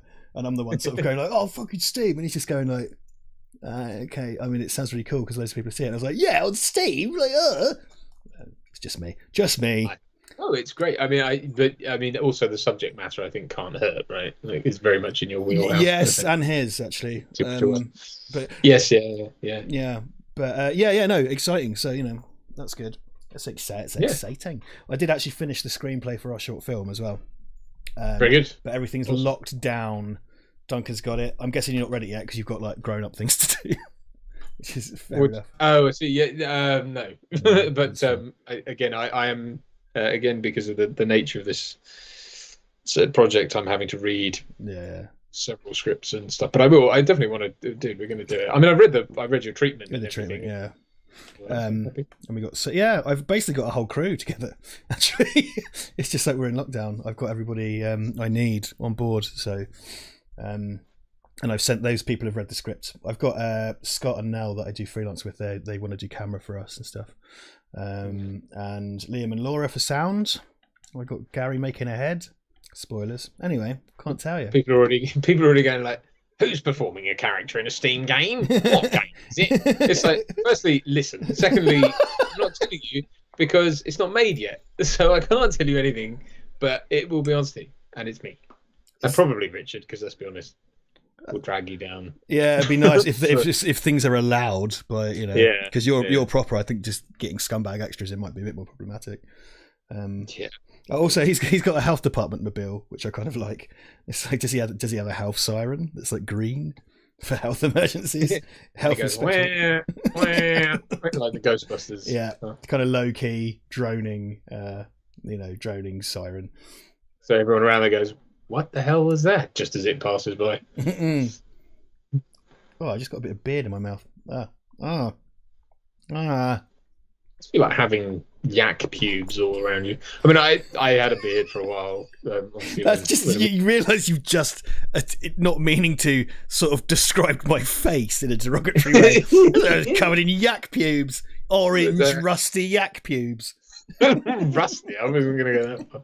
Yeah, sorry. Yeah, I was going to go that far out loud. Yeah.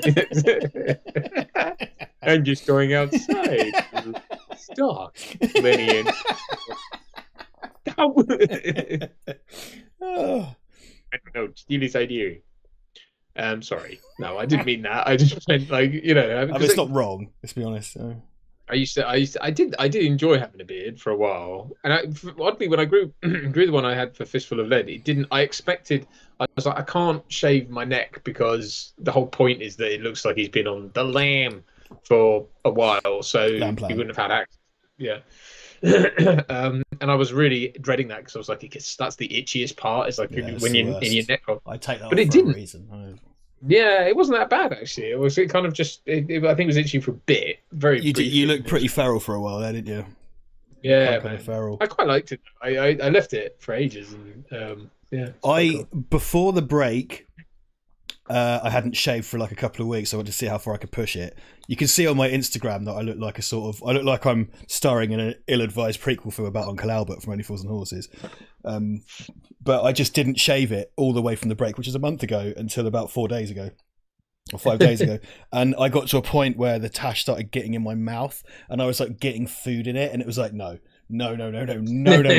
This is not all right anymore. So I had to start. I think I did an all right job shaping it. I'm quite happy. Yeah, it looks good. It looks good, man. I'm sorry, I didn't mean to like take the piss. No, I meant it in the sense of the texture of it, not like you look like a yak plant. Like, what's it called? Teabag you. Teabag, yeah. That's it. I just put glue on my face and let a yak teabag me. Was what happened. I'll talk. Sorry to. We've been off of Bodysnatchers for a while. Yes. But again, interesting thing here. So the Brooke Adams kind of duplicate grows in the garden, surrounded by the plants, and it has that kind of slightly biblical thing of, you know, emerging from the earth and stuff, which is quite nice. And then Matthew replaces it, not Matthew, whatever her husband's called, replaces it with like a plot plant with a face on it, which is sort of great. But I kind of like you're so kind of bollocksed in this that, like, if you want to talk about, you know, the point isn't the mechanics of the alien. It doesn't really matter that much. You know, the point is beyond that. But the idea that, you know, this is a thing where you're not allowed to go to sleep, and Ivan was like, well, I guess you could go to sea and like live on a boat. And even then, that's not ideal. Yeah. Like, there's not really a lot you can do, which is pretty fucked up. I mean, you need to sleep away from some pods. It's like, yeah, I'm sure it's really easy to make all those judgment calls when you're horribly sleep deprived all the time. Yeah, well, I mean, yeah, because I guess, I mean, it's interesting because as well, the way they show the environment, I think it's designed like you're getting more and more, as you said, you know, all these kind of acute angles and harsh shadows, which it's designed to sort of make just everything look menacing and dangerous and sinister. Yeah, absolutely. The really dark shadows that, you know, that just anything could be hiding in. But you're right. I mean, the point is that there's allegory here, but there's enough of a broad spectrum of allegory that it's about what you bring to it. Ultimately, it's a story of, I mean, what all these are about really, which is that, you know, it's like, what is a person, you know, we all fear things that are going to potentially, you know, the collective, whatever that is. And, you know, and it has political overtones, but it also has other overtones as well. It's like, what if the collective became too, you know, I suppose it's like gaslighting in a way. It's like, you know, if what happens if I just cannot maintain my personality anymore? What makes me human? And then I have to give that up. Yeah, being kind of subsumed into any kind of thing unwillingly, losing your individuality. And yeah, gaslighting is a more modern term, but this film is all about gaslighting. Like, Leonard Nimoy, his character's introduction is just like, you know, it's fine, everything's fine, don't worry about it. And he spends the whole film, like, the actually perfect scene coming up, the whole fucking mud bar thing is a gaslighting thing. It's like, there's nothing here, what you talk about, don't know what you talk about. You've imagined that. You must be the one with the problem. You know, yeah, I'm a psychiatrist and you're crazy, there's nothing here. Yeah. Quick, sorry, super chat from Wing Chong Exchange. Wing Kong Exchange, top drawer, Val Verde, and nice to see you, man. Can't stick around. Hello, fellas, welcome back. Can't stay for the stream, but just want to say hi. £6.50, and you also already give on Patreon as well. So God bless you, sir. Thank you, mate. Appreciate that. Yeah, you know, welcome. Yeah, yeah. I mean, it shows a lot with the thing, doesn't it? It's a different, course, you know. That's and again the body horror remakes, 2 of which are Goldblum ones, but remakes of B movies, and I think it's Pauline Kael who said, like, this film justifies the entire concept of a remake because it's saying something new and something different and going in a different direction with it. Well, as well, I think having Kevin McCarthy show up in it also has that thing of like, and it's totally if you want to see it, but you don't have to. But there's that thing of like, well, this is a remake, and it's a film about people being remade. So there's a meta-textual, like, what is this? You know, and actually, in a way, it kind of needs to have that broad scope because, you know, it's like about remaking something and not being as specific because it's about the things that, you know, the replication of something in a less specific or less personality driven way. I mean, I think this film has bags of personality, like, don't get me wrong, but do you know what I mean? It's that kind of, I think it's aware of that, just, you know, I think there's an element of that in there. I think if someone were to remake this again, you'd have to take that into consideration. You'd have to sort of somehow speak, and especially nowadays with the prevalence of, you know, the conversation around media being what it is, I think, you know, there's a lot to say nowadays about replication of information, you know, in a broad stroke, you make a good way. point. Yeah, there's a good information. Perhaps the previous invasion, you know, the last remake was a bit too early, and you could do a kind of information age based one, particularly kind of online, kind of, because like a lot of YouTube channels, not this one because it's not very popular, but a lot of YouTube channels become kind of cults. They can, and it's not just things like wellness and stuff like that, but even gaming ones and sports ones, they become like cults. You know, it's interesting the sort of controversies that have used with Gamergate and, you know, things that have come out politically, well, not even politically, but just like you say, cult stuff that's come out of,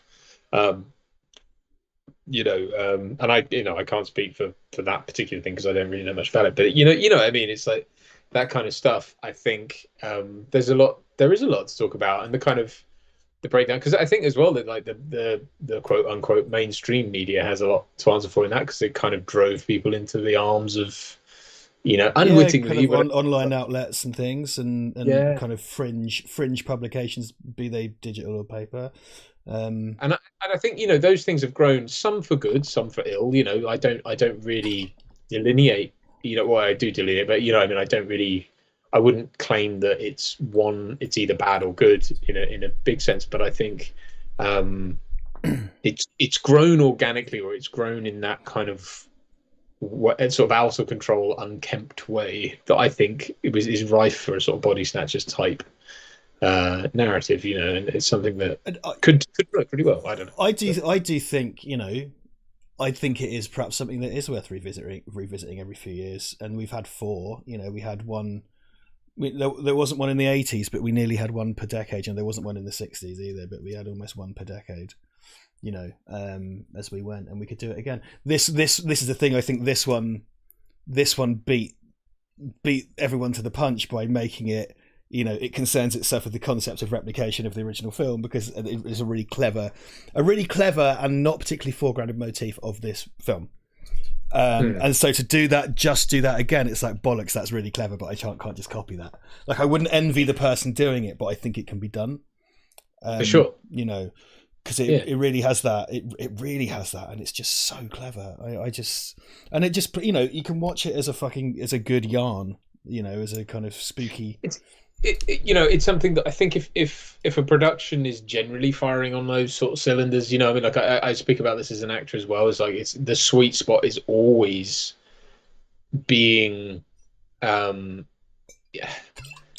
understanding where to apply ambiguity. You know, because you know, if you get it wrong, you can be accused of being wooden.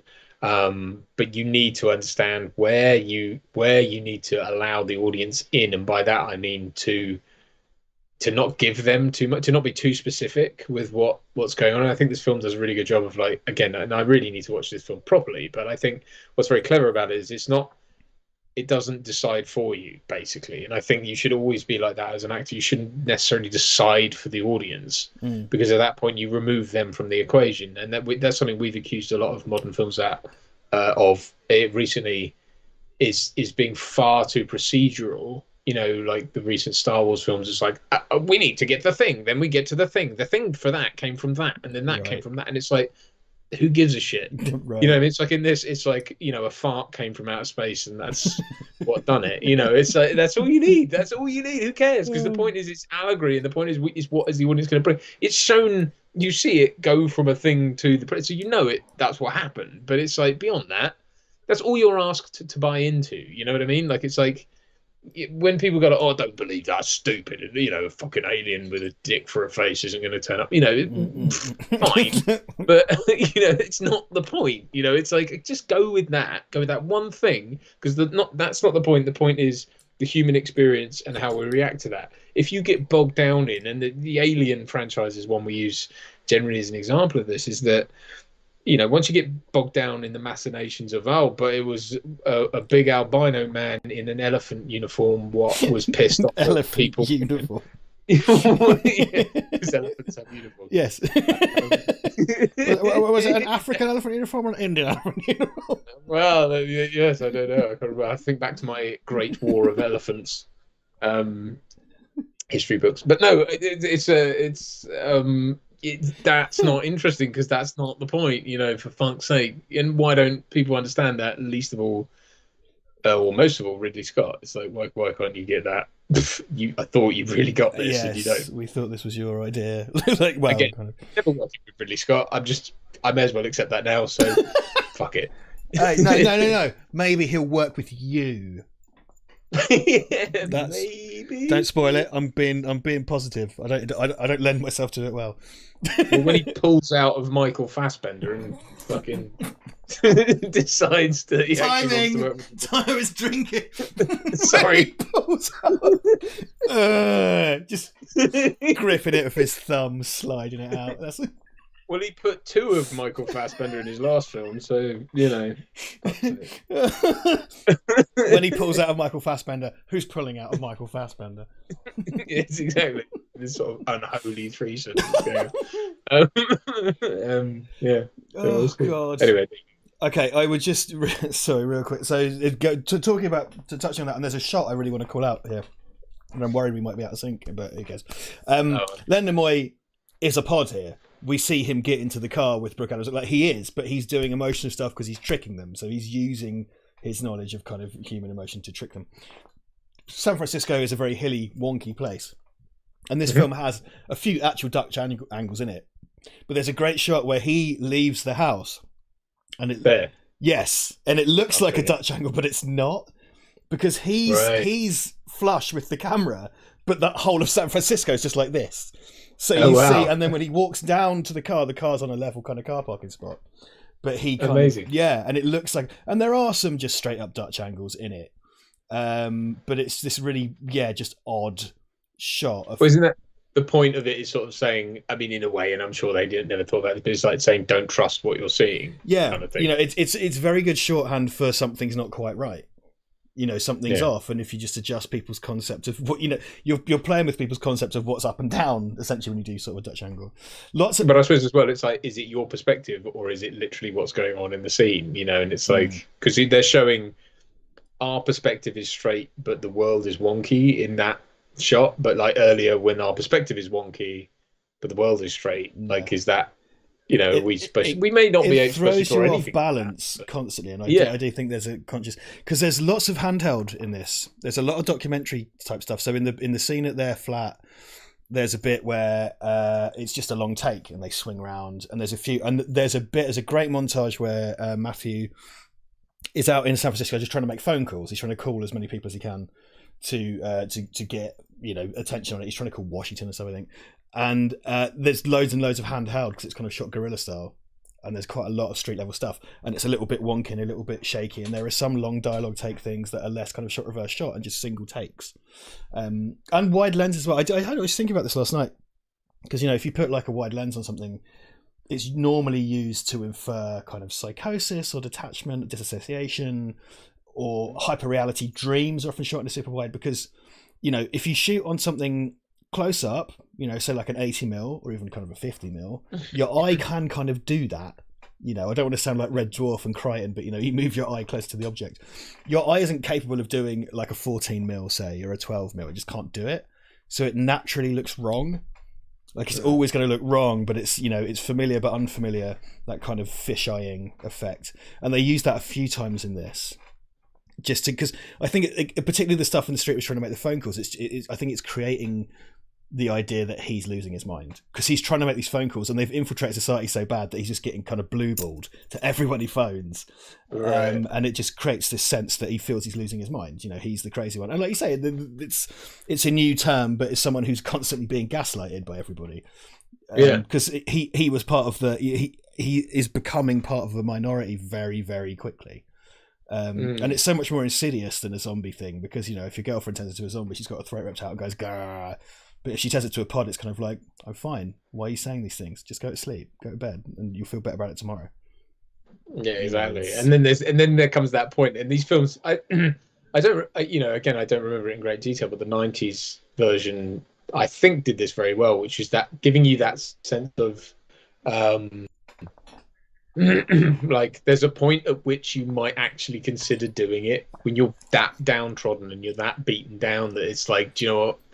Maybe it isn't that. But it's that sort of like, it's that. I was so great to that holiday swimming pool. It's fine once you're in. yeah. Get it past your shoulders. Get it past your shoulders. Yeah, you're fine. You'll be all right.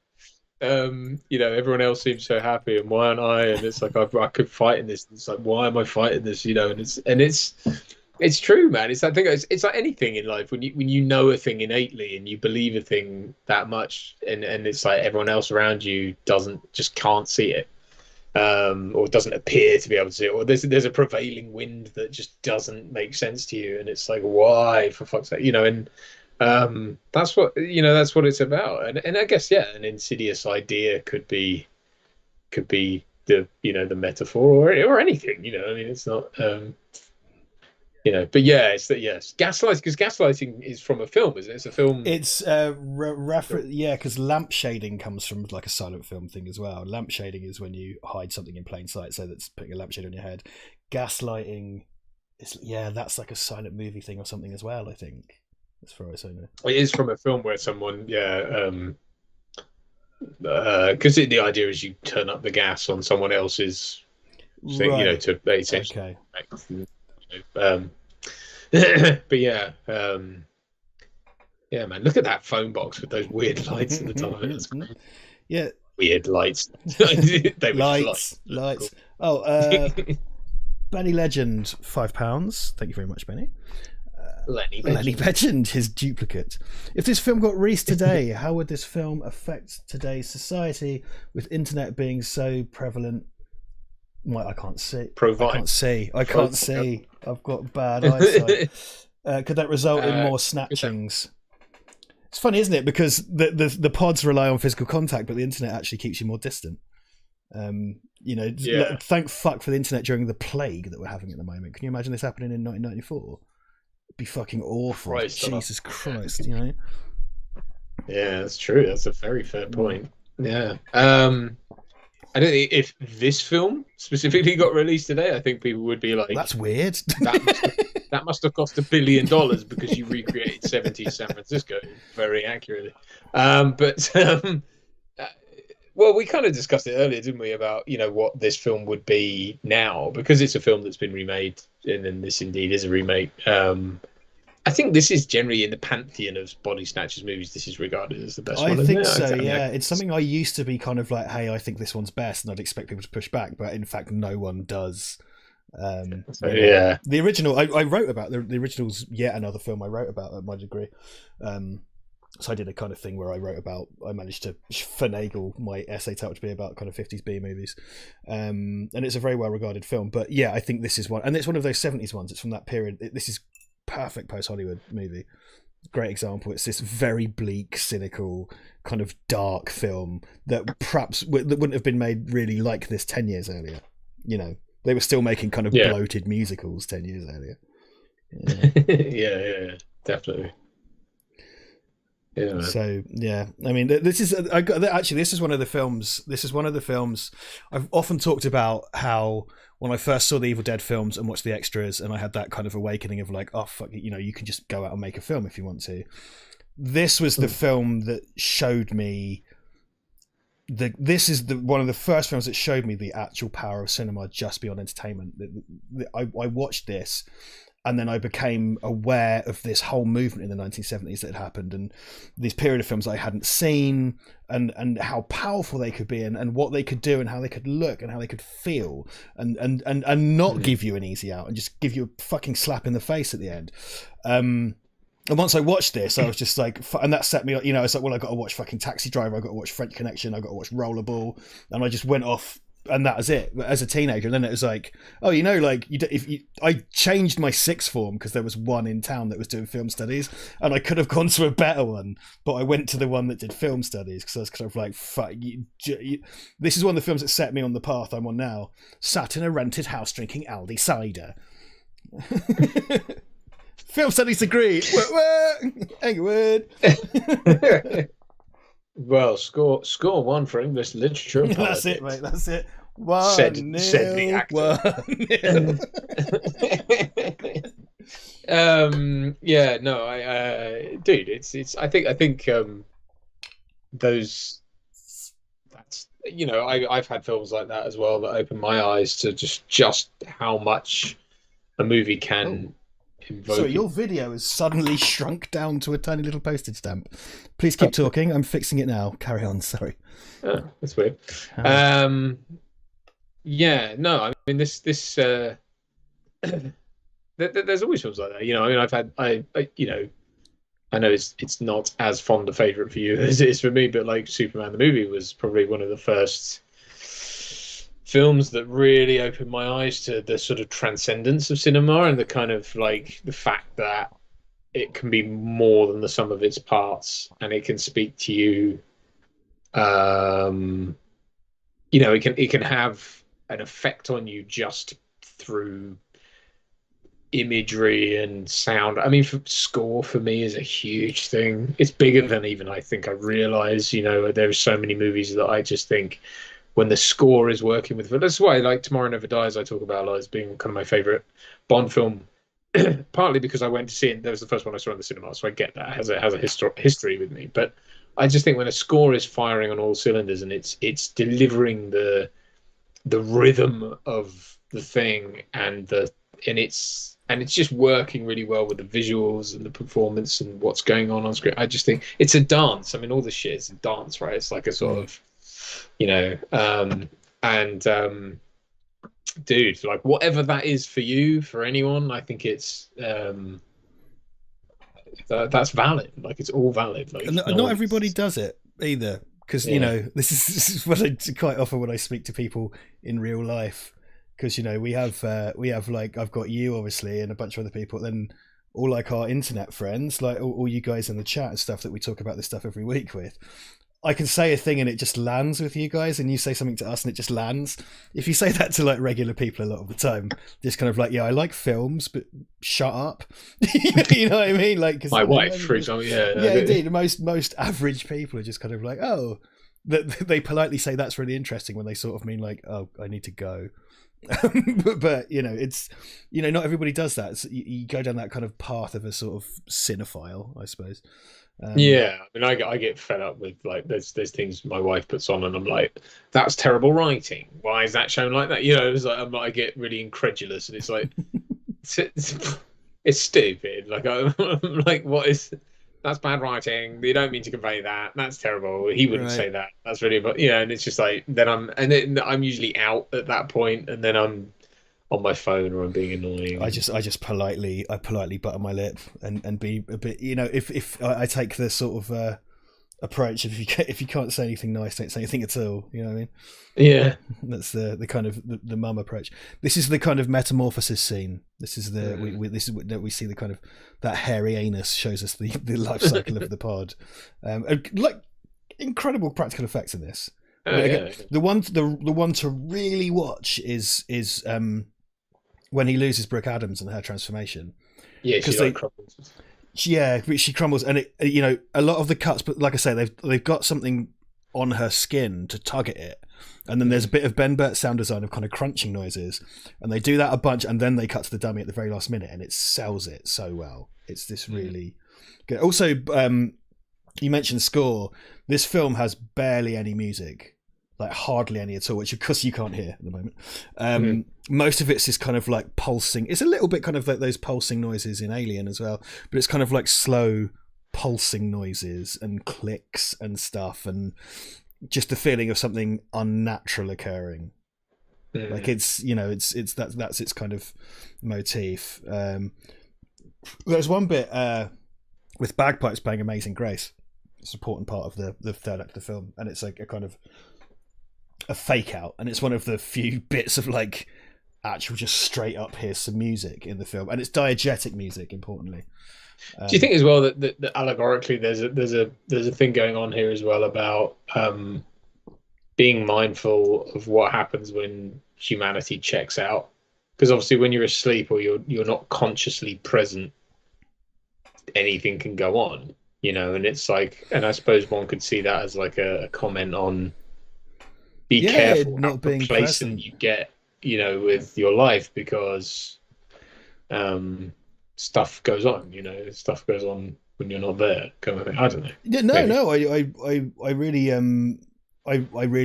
really do think that. Yeah, I think because you know, the full title, well, not the full title, but in They Live, it's revealed that it's half of a phrase, and it's They Live, We Sleep. Right. You know, Dan Willars has rightly pointed out that the sound, and I said this at the top of the stream, like the sounds of nature in the mix get less and less. Yeah. The sounds and imagery, natural sounds and images decrease from one end of the film to the other, and by the end of the film, and it ends in a shipyard, so it's all industrial.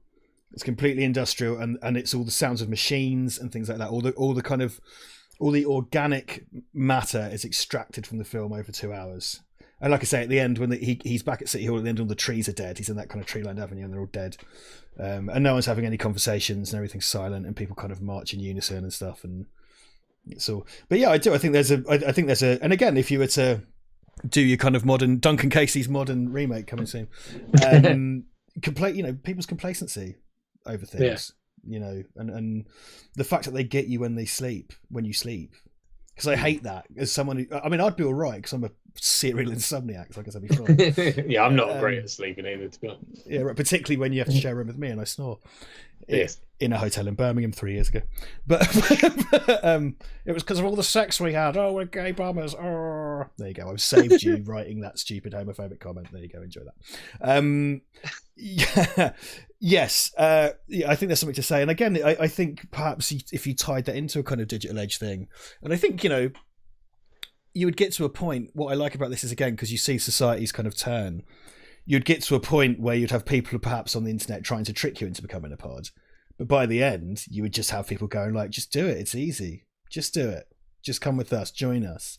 You know, I'm PewDiePie. You trust me. Just go to sleep. I mean, I doubt PewDiePie would lend his name to that product. But like, yeah. Yeah, I mean, you know, I wouldn't, you know, it would be hard because you couldn't be like, just plug your brain into this thing. It's like it would become a sort of knockoff Matrix, whatever, you know, like, I don't know, it'd be a hard thing to sell digitally as a concept. But I think it's just trusting the subject matter, make it in a modern context. It's still about an alien thing that takes you over and replicates you, but, you know, the thing we're saying is what we're afraid of. Excuse me. What we're afraid of is misinformation and not trusting information. That's more about what it's about. And so but it's against the context of, you know, an alien invasion or whatever. And to me, that's more compelling than the, you know, I mean, the zombie thing, I suppose, has similar roots, but I just think, well, this is so much more insidious, isn't it? I think yeah. It's a great shot, by the way, here coming up, where they escape the pods, they run, just look out for everybody, because I don't know how synced we are. They escape the pods, they hide under the stairs, and all four of them are stood under the stairs. So the two boys, the tall ones, are here, and the two girls are there, and all of their eyes are sticking out of slats. So it looks sort of like an album cover, but it's just a great thing. It's a thing of eyes and vision, and, you know, it's just a nice thing. Well, it's seeing the light, isn't it? I mean, that's again the sort of motif of being in the dark but seeing the light. You know, this kind of tip into the third act as well. It's where the pods don't have to hide anymore. Yeah, they barricade a neighborhood. They've turned off the radio and they're just coming for you, like you've been overrun. Same year as Dawn of the Dead, by the way. Just right, okay, same good. year. Yeah. So it's a similar, not really a similar premise, but it's again societal collapse. I think people having a rough time in the 70s. Looks like. Yeah. I don't know. They were quite insistent on setting it in San Francisco, and San Francisco is a good because I think it's called Santa Mira in the original, and this thing of like something sinister's going on in behind the white picket fence, and it's something that David Lynch ran with in Blue Velvet, and Gremlins did as well. And they were all things. Well, Halloween, isn't it? Halloween, yeah, exactly. All these things were kind of doing that and referencing back. And this one, it's not suburbia. It's the city, but San Francisco is by repute that nice city where all the Ponces live. You know what I mean? And then to have the Insidious thing happen there, because I've never been to New York. I don't know New York. I would equate it to London. If you were to set the Bodysnatcher film in London, for example, it'd be like people's attitude is, and it's true to a degree, everyone's an arsehole there anyway, so I'm not surprised they're all scheming against me. But if you said it like in Brighton or like Bath, if you said it in Bath, it would be shocking because it's just like that's supposed to be nice there. Said it in London or Manchester, it's kind of like, that's a big city and everyone's arseholes to each other and blah, blah, blah. Not my view. It's a commonly held view. But I think choosing there's a shot here where it's stretched shadows. It's like a big. They run when they're fleeing. Their shadows kind of stretch against the wall of the pier. It's really cool. It's a really good kind of noir-y thing. Yeah, it's a bit like it's like the poster art, isn't it? They're all running and. I did find some cool ass posters this week for this movie. I can't determine which ones are kind of contemporary ones and which ones are original, but yeah. I think the original was the four of them silhouetted with the like really long, freaky shadows off the bottom. Yeah. Okay. I think that's so. It's like the bit when they run with the spotlights to their back. Yeah. Yeah. Okay. Yeah, I was a bit because I had an MGM DVD because United Artists, and it's like. I think it's pictures of like the spores, and it's like, okay, there's like a bunch of stars in this movie and everything. Yeah. And I don't want to denigrate the person who made that artwork, but it's like, oh, that's so boring. Like there is so many routes you could have gone with that, but there you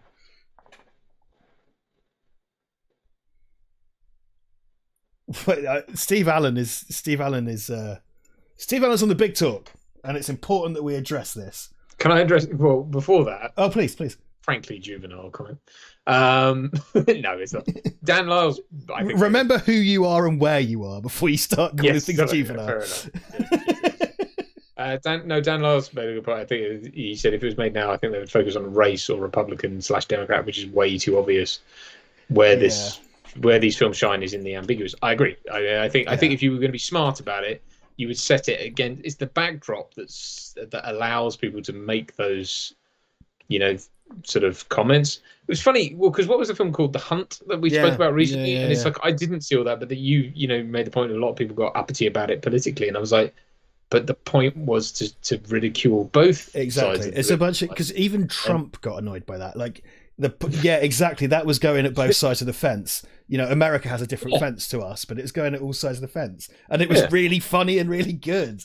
Dude, I thought it was fantastic, and also it sort of subverted expectations of starting off being like, "Oh, this is just even I fell into the trap of turning to my wife and going, "It's just a fucking Hunger Games clone." And then obviously, and then it's like, oh, okay, they're doing the thing, killing who you think's going to survive. And then it was like, oh, okay, no, I get it. Like, it was cool. 10, 15 minutes in, I was like, oh, no, it's when you get introduced to what's her name, the main one, it's kind of like, oh, this is cool. This is a bit like Get Out in a way, thematically. Yeah. We're at the bit with the feet. Yeah. Do you know what? Going back to Dan's comment, they'd be like, oh yeah, it's set during an election or something, and it'd be like, oh no, don't please. Or like the main character's like a political YouTuber, it'd be like, oh don't please, like let's be subtle about these things. Tronald Dump. That's so much better than his real name. No, Trump is a fart. I know. I get that. You're plastering it all over steaks now. You change fart steaks. This is the bit I wanked off about, where it keeps cutting to their feet. Yes. And there's like very diverse groups of people's legs, and some like so much fabric. Trousers were so big, So much fabric. You could make Well, like it's spare 70s. suits out of these It's flares. Yes, it was leading into the excess of the 80s because that's often what they talk about in terms of during austere times, suits. That's where like lapels get skinny, and we kind of adopted that. I think off the back of the sort of 2008 crash, we ended up then certainly going into that 2010s where like skinny suits became very fashionable, and again, which was a 60s thing, and I think.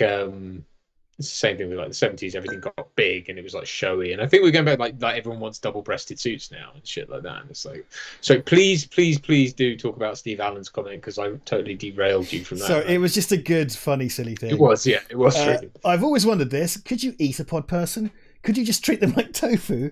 I always thought if they're from a pod, they'd be made from Poddington peas. I didn't see that part, and I always like a Poddington peas reference. Always makes me laugh. Excellent comment. And I am so sorry. Well, like in the thing, like it replicates the heart defect, I guess, and stuff. Oh, here's Don Siegel, the great Don Siegel, director of Dirty Harry and Escape from Alcatraz and many other things, with a really important role as well as a pod person, which is lovely.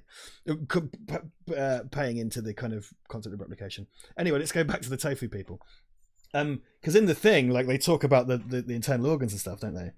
And it's like, it's there at the heart and the liver. It's less clear in this, and it's like, could you cut them and it would just be like a white block, like a marshmallow, if you just slice through. It is less clear, but obviously when Donald Sutherland starts smashing up his clothes, there's like jam inside. I hate to poo-poo the Poddington peas comment. I do think they're just replicas, like they're replicas. It's going to have a heart and a lungs and a brain. I think it kind of has to be, because the point is that it's you, but it's someone else's version of you, because it kind of has to be. If it's a facsimile, that takes away it's even worse that there's a thing walking out there that is essentially you, but it's controlled by a central consciousness or something, and that's not obviously, and then that's obviously that's where fear, Red's under the bed stuff kind of comes in, and I get that, they don't seem to be a hive mind exactly. They kind of are, because like, for example, you can sneak up if one catches you and you kill it in time, the rest don't just know. But they are all in lockstep and they share an idea, and I think as well, it's sort of kind of implied that they're using, because don't they speak on radio to each other? Oh god, so they communicate through the means given to them and everything. So they effectively, they sort of realize that they steal. The first thing to do is steal control of the airwaves so they can speak to each other. They go with your dead trees and stuff. With a few leaves. Yeah, exactly. So nature starts to leave the nature starts to leave the frame. I watched this last night, man. I was so excited to watch, because I said 28 Days Later, and you were kind of like, I'm kind of sick of that kind of stuff. How about this? Yeah, this was my recommendation. No, that's what I said. Yeah, that's what I said. Yeah. I said 28 Days Later, and you were in with this. Like, you were in with this, and I was like, shit, what a brilliant idea! I could talk wank about this for the rest of my life. And it's fabulous. I mean, it really is fabulous. It's a great, wonderful, it is a great, wonderful film. Wonderful, film. One of my favourites ever. By quite easy. Doug Hills is in. Hey, Doug. Oi, oi. Also, when the dog moment does happen, like they even get the dog's tongue to stick out. I mean, it's not the most amazing effect in the world, but like the dog's tongue sticks out its mouth. It's like, whoa, that's pretty nuts, particularly because most of the stuff in this is, I mean, that's the first sign. That's the first time the pods really get something wrong. That's the only sign it's an imperfect process. You know what I mean? Because it's merged him and the dog together. It's where it shows the kind of lack. Again, I suppose it's a chink in the armor in the sense of it shows you the lack of ambiguity that they're able to kind of to exhibit. So it's like, but didn't the homeless guy fell asleep with his dog or something, and that's why? Yeah, so it's just taking them both at the same time. But it shows a weakness in the pod's understanding of things. It's just pure mechanics. I mean, in a way, it's scarier because it's like it's body horror, but it's also sort of mechanics. It's just like it's not doing it for a reason. It's just doing it. And it's like that's worse. Like it's not even like we're working together here. This is just a fucking thing that's happening. And presumably, there's a man walking around with a dog's head. Yes, I hope. I love the fly. There's a spider baby somewhere as well. Yeah. Yeah, see, also because obviously these two end up declaring their love for each other, and I think it's something that performatively they sell so well, because I think you could have two different actors where that wouldn't come up. The fact they're into each other and they have this unresolved sexual tension is really clear all the way through. From when because they're really close friends, and she comes to him for counsel to start with, and he cooks her dinner and stuff, and just the way they look at each other, and they just have this brilliant chemistry. And her and it never feels adulterous, but the fact is her husband is dead by all accounts, to everyone. I think she's the boyfriend, isn't he? He's okay. I think they're actually married. Yeah, you're probably right. Yeah, boyfriend. Like he's dead now, so like it's not kind of adulterous, but they definitely had some feelings for each other that were perhaps unresolved. And I just think you could have two lesser performers, or perhaps just two different performers, who wouldn't sell that. And so much of that is in the performance and not on the page. In fact, I'd say most of it is in the performance and not on the page, actually, because it could just be two mates having dinner. They could be two people that aren't that have no concept of physical attraction, just having dinner. You know what I mean? But the way because like there's a really lovely moment earlier where he starts telling her a joke about the British Africa Corps, and he's halfway through, and she goes, "Oh no, I've heard it," and then they both laugh because she remembers the punchline. And that joke's never resolved. You never hear the end of that joke, but she gets it, and they've already laughed about it, and it's a little thing they share. It's really good. It's so good. Yeah, man. No, it's just great, right? It's also writing a screenplay. I read a lot of screenplays, and it's like, when you read one that's written by someone who understands screen, and it's. I think a lot of people get into writing screenplays and sort of don't and think they really need to dictate everything, and it's like, dude, like this is a visual medium. If you I mean, it's all right, it's one thing put it in the notes or put it in somewhere that like the idea is we want to get to X, Y, and Z, but it's like it can't be in the dialogue. And again, like we were talking about with modern films, it's like they really struggle nowadays, it seems, to sort of try and be succinct with your exposition and procedural stuff, and that stuff isn't interesting, and it's also, let's not be pretentious and ambiguous about fucking everything and then leave it all up to the the imagination. I get that, but it's like I do think we've lost the nuance a lot with modern stuff, and it's a shame. Yeah, it feels like everything needs to be over-explained. Coffee man in a house. What? Englewood. It's something you and I talk about a lot. I think it's something we rail against a lot. That there's this real mistrust in the audience, and it doesn't make sense because, I talked on this podcast earlier today about like the birth of cinema and just like these things didn't exist. We should become more literate. In fact, no, it's not that we should. We have become more literate. General audiences are more literate. Stop treating them like they're fucking idiots. These films do badly because you treat people like they're morons, and they're not. People are smarter than that. And they've watched all this shit. You know what I mean? And then some arsehole has some fucking demographic data, and they've done a bloody test screening and blah, blah, blah. And it's like, have a little bit of faith in us. We're the ones giving you our money, and that's why you don't trust us. Well, I think, again, that exactly that theme is something that should go into a modern version of this film. It's like the same thing with politics, the same thing with everything. It's like people really underestimate everyone else's intelligence and ability to understand and make their own minds up. I think we've got to get our heads around the fact that, like, guess what? We're not all going to buy your message, whether it's marketing or whatever rhetoric. Like, fuck off. Like, we're smarter than that. Try harder, because the answers are there. I mean, that's the thing. It's just like, it's not, it's not like we're asking the impossible of people. The answers are there. It's just like, treat us like adults. I think, look. There's a bit. This is the 70s throughout the rule book, so it's a bit unfair. But this is a film that allows you to have a bit of ambiguity about what's happened, and a bit of subtlety, and you don't have to hand everything on a plate. Like it's plain enough. Like particularly, it's the classic thing of show don't tell. You're in a visual medium. Yeah. Sick to death of like characters they might as well look to the camera and go like he was a robot. Like, you know, there's no. It's like if you see a guy. Hey guys. Hey guys, do you think Dallas is a robot 404? Cream, cream, cream. Cream. Just I need to finish the Alien Isolation Let's Play. Note to self. Yeah. So much milk. Right, I need to pass a urine. It's my turn. I'll do it. I'm gonna pass urine. Have fun filibustering. I shall. I'll be back. Toilet paper. Right, just gonna make sure that the stream hasn't imploded. No, okay, that's good. Very good.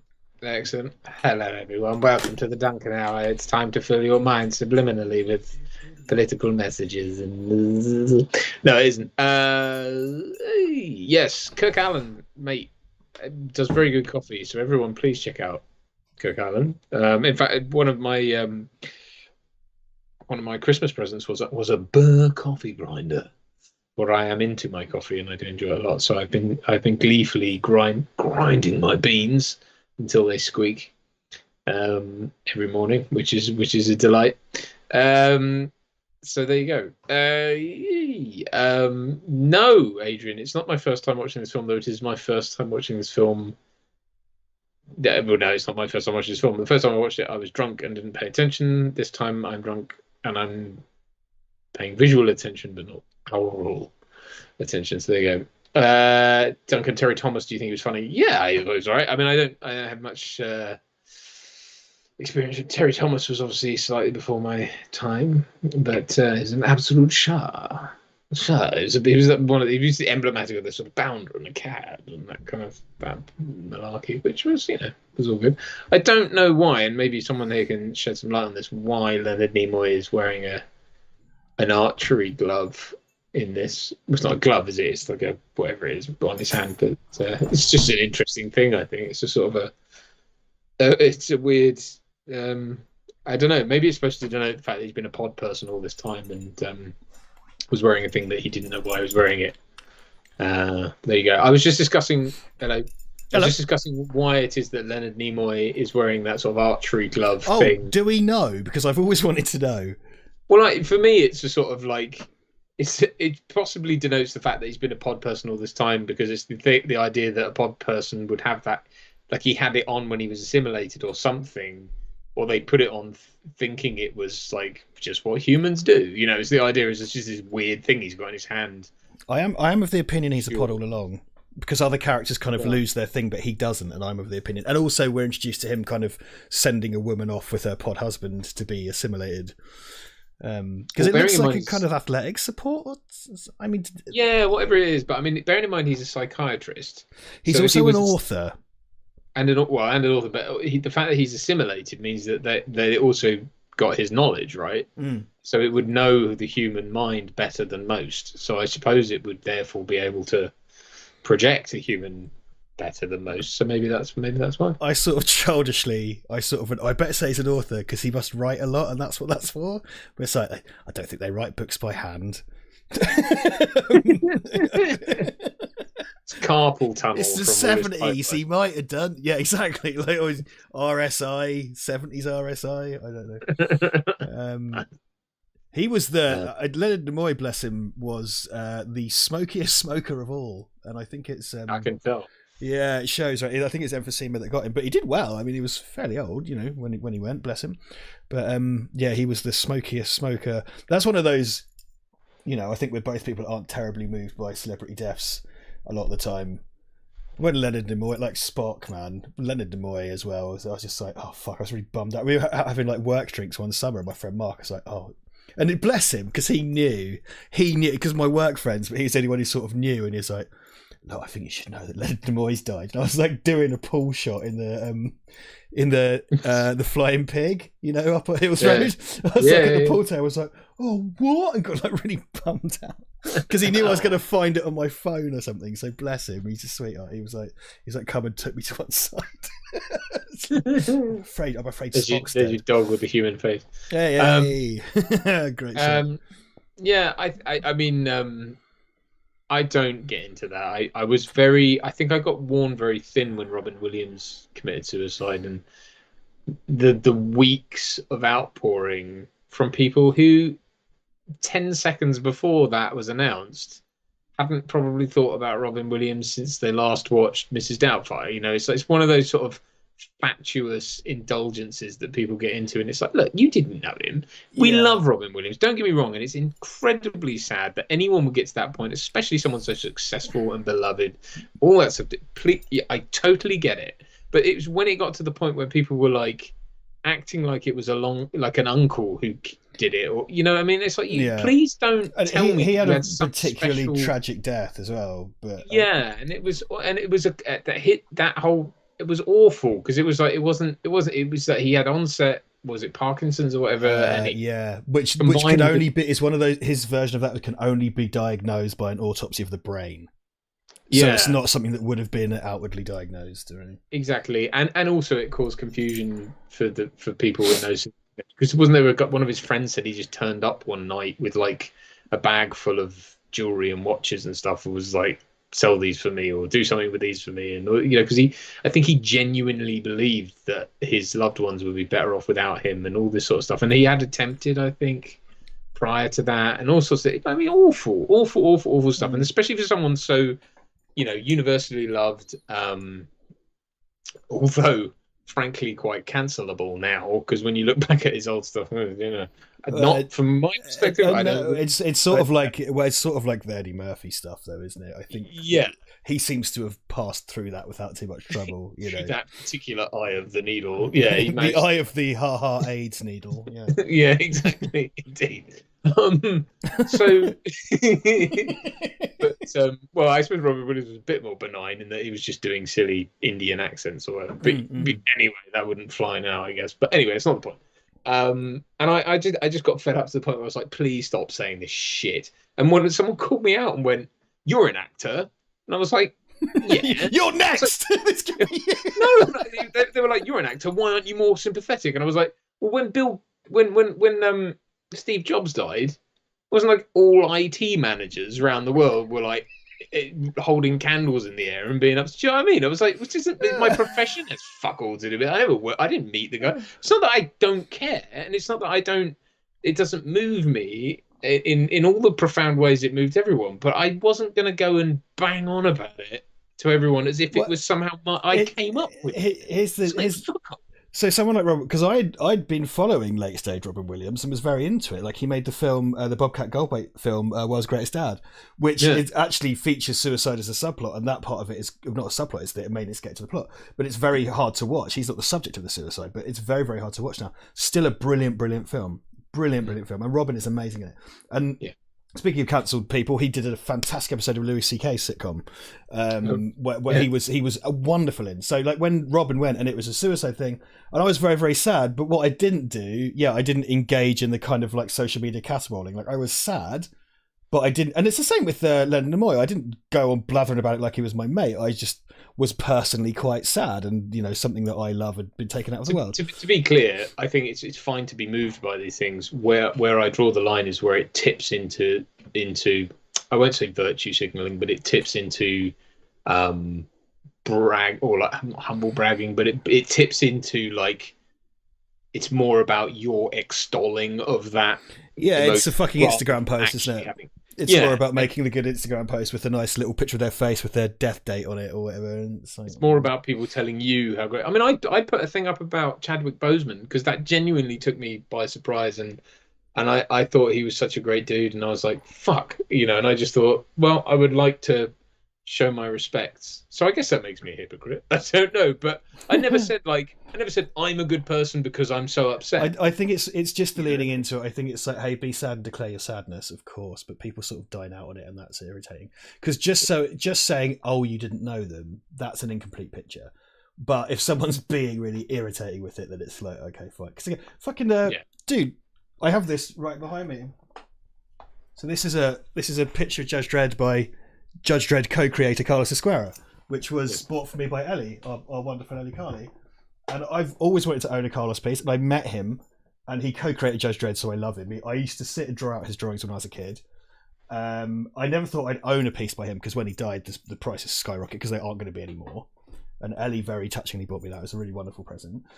But obviously, when he went, I was really fucking bummed out. It's like, and so was Ivan, because he's, same view on him. Like, that's a huge bummer. What I didn't do was sort of take to social media and sort of spend a week going on about it. But it was a huge bummer for me personally, because it's someone whose work I adore, Yeah. And I'm not. I had a swing at being kind of an artist, and I can draw, but I don't anymore. I do film shit instead. But like, that. He was one of those first comics people I knew his name and knew who he was, and I could eyeball a piece of his. So I was very bereft for a bit. Because the thing is, you are bereft for a bit because you don't know him. If it was my dad, I'd still be carrying it with me, but it's not. It's someone, who you have at a distance. Well, it's and sorry, here's your really great moment about her disintegrating in the the effect is wonderful. But as someone, and don't get me wrong, like, as an actor, as someone, one of the attractions to working on film for me is the fact that these things live on beyond us. We create things that exist forever, and I hope will go on to have an effect on people on a human level forever. And so I get it. I mean, I get it. These things are ethereal and eternal, and and they go on, and that's the idea, but there you go. It's her face. Look, it's incredible. You see that? What is that? I don't even know how they did that, but it's in camera. It cuts to a dummy. You see that? They're just tugging at her. It's his performance sells it so well, though.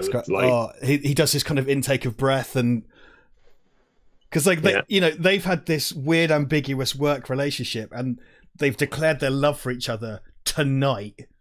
And then she's dead, but that's not good enough because she's back, and she's back, like naked and begging, beckoning to him and stuff. And it's like, here's what you wanted, isn't it? It's like, And after now, in his kind of in your anger, he gets what is essentially a petty act of revenge in. Well, it's not petty. It's not petty. It's very meaningful, but it's meaningless in the broad scale. He smashes a bunch of pods up. He sets fire to a bunch of pods in one location and runs off.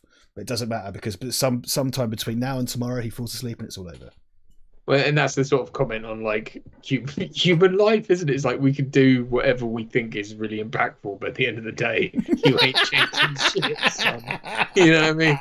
It's that. It's the futility of like either create some amazing art.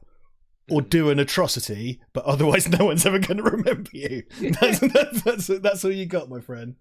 I mean, but I think the message as well is to like, be a good person, obviously, but like, but be the best you and do the best work you can, and have the impact you can, and that's all you can ask for, and it's for your own purpose. It's not for everyone else's. It's not to brag about to everyone else. It's for your own. For you. We've been to some places tonight, my friend. We have, haven't we? Yeah, we've been to some places. This is what happens when you have kind of internet commentary blue balls for a month. Yes. I was going to say something. I can't remember what it was. James, lures. Fuck it. Yeah. So I feel I've got to say we picked around. Oh yes, please. Jeff Bridges. That's what I was going to bring up. Jeff Bridges obviously is currently having treatment for prostate cancer, I think. Cancer, yeah, and it's like that gets me because obviously he's someone whose work has touched me immeasurably, and he's someone who I love dearly, or whose work I love dearly. I don't believe him to be a reprehensible human being behind closed doors. No, there appears to be very little evidence pointing to that. Yes, indeed. I think by all accounts he's a loving father and husband and generally sweetheart of a man. But who knows? I don't know him. But that sucks. That really sucks. But again, it's not like someone does great work in films and they're owed a pass. We're all humans at the end of the day, and if we're all unfortunately susceptible to the same things. But the guy has had a great life, is having a great life, and is a wonderful person, and long may that continue. I hope so. Well, Steve Allen says it would seem he's responding well to treatment, and the cancer is shrinking. Very good. So that's good news. Yeah, he just seems like a stand-up guy. That one. Yeah. Jeff Goldblum's up there with my top actors. Not because I just think he's he again is one of those people who straddles that line between, he can do a Big Lebowski's in your favorite movie as well. Big Lebowski's my favorite movie of all time, but he's able to be accessible and not accessible at the same time. He's also he's a heritage actor. His father was from the golden age of Hollywood, and I think he managed to sort of subvert that in a non-cynical way, if that makes sense. Like, a lot of his roles were about playing against that, but not in a mean-spirited way. Like, I think he sort of really managed to sort of do. Big Lebowski is a great example of that, where it's like a kind of really, he's playing a sort of past it bohemian Egypt, but it's like, and he's not part of. He's not a hero. He's not anything. He's a big jackass. He's just a guy. He's the dude. He's just the dude. Yeah, that's all that's ever explained about him, is the dude, man. The first ever It Ain't Brokes was supposed to be the Big Lebowski and Moon, right? Which we still haven't done, and we've been doing this for 2.5 years. Yeah, I might even still have your DVD. I'm not sure. I may have given it back to you. I still have yours. You do still have mine. Yeah, I think we never saw that. It was like a good faith thing of holding on to them, right? Yeah, yours is safe. Don't get me wrong. No, yours I'm pretty certain is, because you gave it to me in a round jewel case. I did. I still have my pre-internet apparently showreel disc case, but I have your Moon thing in its box. I watched it on streaming the other night, which is probably probably in HD, just because I love Moon. It's a wonderful film. But I will give it. Obviously, we'll give it to you. My wife tried it. It nearly went in the great cull of putting discs into a multi. Were something to happen to it, but I said would no. live. I said, that's Richard's. You're not allowed to put that in a. I said no. Wife, I'll put no. Because I call her wife. I was furious. And I took my pipe and I tapped it out on the arm of my wingback chair, and from the cozy confines of my shawl neck cardigan, I said to my wife, "No, that's another man's property. You put that in a multi-disc wallet, alphabetized or not. It's just not right." A multi-disc wallet. Oh my god. Oh fucking hell. Yes. But I believe at this point I probably have had it for about 2 years. Well, it's when we started. It was before we even shot frame 1 of the first fucking episode. You've got my beloved Lebowski disc, and I've got your beloved Moon disc, and but I think until recently anyway, Lebowski was on one of the streaming services, and I'm pretty sure Moon is and or was. I watched it, because I just love Moon, and it's one of these things I've tried to avoid watching too much, so I don't want to ruin it like all my other beloved films that I've ruined. But I love Robocop, but I can barely countenance watching it anymore because I've watched it so much. Yes, I know. It's the same thing with me, like Terminator and stuff like that. Here we go. This is hot. Fucking they're unloading busloads of kids. It's fucking this film. Because there's a guy who looks very like him in that shot just earlier, like walking towards camera. It's in a wide shot, but there was a guy who looked a lot like him. But there's because what they don't really do is that scene that they do in the 90s one where they're walking around pretending to be pod people. Well, they do it. The scene with the legs is their attempt at that, and it fails. Right. So they're trying to do that, but it doesn't work. Because the point of that obviously is that when you get to this final punch, it's like you're still supposed to buy that he's doing. His performance, because his performance, he appears. I like that because the end of a chemical reaction just shows life leaving, movement and life and motion.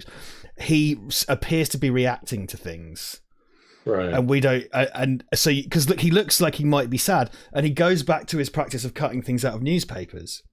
But what we're actually seeing is like the retained behaviour. Of the pod society, because then it's behavior without meaning, which is essentially what it's the humanity is left, isn't it? It's a Clockwork Orange. People actually my metaphors. But one thing I've noticed recently, and not to derail and talk about James Bond too much, but in Quantum of Solace, there's that bit that talks about with Dominic Green, who is played by Matthew Amalric, who's the bad guy in that. He's much maligned, but I don't think deservedly so. Anyway, they introduce him in a scene where he's like he's got a big long line of receipt paper and he's just stamping it, randomly. He's got like an ink stamp and he's stamping it. It doesn't seem to make any sense. And I do get it's a bit pretentious, but I think the idea is that he's just doing behavior. And it's like, Right. that's the point, is that mechanical. he doesn't do, it's not a Joker thing in that he's just doing anarchy for the sake of it, but it's like, the point is, it's just like, he's doing things and it doesn't matter what they're for necessarily. Like, it's like, yeah. Oh, there you go with your dead trees, man. Look at that shot. Yeah. And it's grey and overcast and awful. Yeah, everything's grey and wet, no life anymore. Yeah. And poor, you so feel for Veronica Cartwright, because she just does this kind of recognizing face, and she's so happy to see someone she knows. And of everybody, Matthew made it out. Surely Matthew made it out. Well, exactly. And it's interesting that the film leaves her. Do you know what I mean? Because it's like, we don't follow the survivor. You know what I mean? I mean, technically, she has to be our protagonist because she's the one who survives to the end. She's the only human who survives to the end, and it's like, look at her face. Oh, bless her. And the thing is, his face, he sells it so. Oh God, it's just horrible. Yeah. It's so horrible. And then no music on the credits. You sick fucks. It's just like, yeah, beautiful. And it's the 1970s. This is what the 1970s could do. It's what the 1970s did. It just threw everything out, and we've gone back to the time before. We've gone back to the golden age, and kind of learned some of the lessons from this period, but not really, because people like money, and it's because you could pay lip services when they do it. I'm not saying films don't have bleak endings anymore. I'm not saying films don't have ambiguous endings anymore, because they do. Of course they do. Big mainstream films do. But I've never felt the fucking punch to the jaw. Again, it's that thing of like, stop treating us like idiots. We know when you're trying to be deliberately ambiguous for that reason. It's like, I hate it when a film sort of smugly wipes its dick on the curtains and goes, I weren't expecting that, were you? It's like, about 2 acts ago, because it was quite clear that that's where we were. It's like, there's a very obvious smug attitude. Are we just horribly jaded? Are we those kind of people? No, I don't chasing that high. No, I mean, I mean, it's, and again, I say this from the perspective of, if something speaks to you, whatever it is, it could be Power Rangers the movie, or the last Charlie's Angels film. If that is a great film for you, great. I mean, we were on the Stay at Home podcast earlier. Spanners was saying. Richard Spanners was, what was it? He liked the RoboCop remake. The RoboCop remake. 2 things he said, and I didn't want to get into it there because I was really sort of had my tail between my legs for saying naughty words. Mm-hmm. His favourite film ever is Soldier, the Paul Anderson film Soldier, which is this horrifically derided film. And he likes the RoboCop remake. He did come at the RoboCop remake from an interesting angle. It's something that's in that film. I think it's quite obvious in that film, and I always felt like they never quite explored anything in that film enough. He came at it from the angle of kind of drone control, but he came from it because he's an ex-serviceman. Yeah. And that's, and I was like, okay, it doesn't mean that film's good. Sorry, everyone. But he had, at least he had an angle. I mean, he's wrong, but at least he had an angle. Well, no, my point is like, and that's, if it speaks to you, like you say, like, he has a unique perspective on it. And, that's the thing I think people often forget, is it's like, it's actually, we bring a lot of ourselves into these things, even if it's something as sort of, as we would call it, cynical, like the RoboCop remake. We still bring a lot of ourselves into it. And I think if that spoke to him in that regard, then all good, man. Like, all good. Like, it's not when we say things like this, it's not about if you felt differently. It's not to say you're a bad, shitty person and a poo-poo head and go away. It's not that at all. It's only an opinion. It's only ever an opinion. And that's why I think film critics get into hot water when they don't really think through the fact that, like, it's all filtered through you. You don't to claim. I mean, don't get me wrong. Like, obviously, we can say, but like objectively, something's like The Room is badly made and acting. Or on a mainstream thing, something like Suicide Squad that's just broken. Yeah, because they fucked with it, and there's probably a cut somewhere. I'm not getting into that, but yeah, something like The Room, or the mainstream things that are just bodged together and wonky and don't work, which is another thing.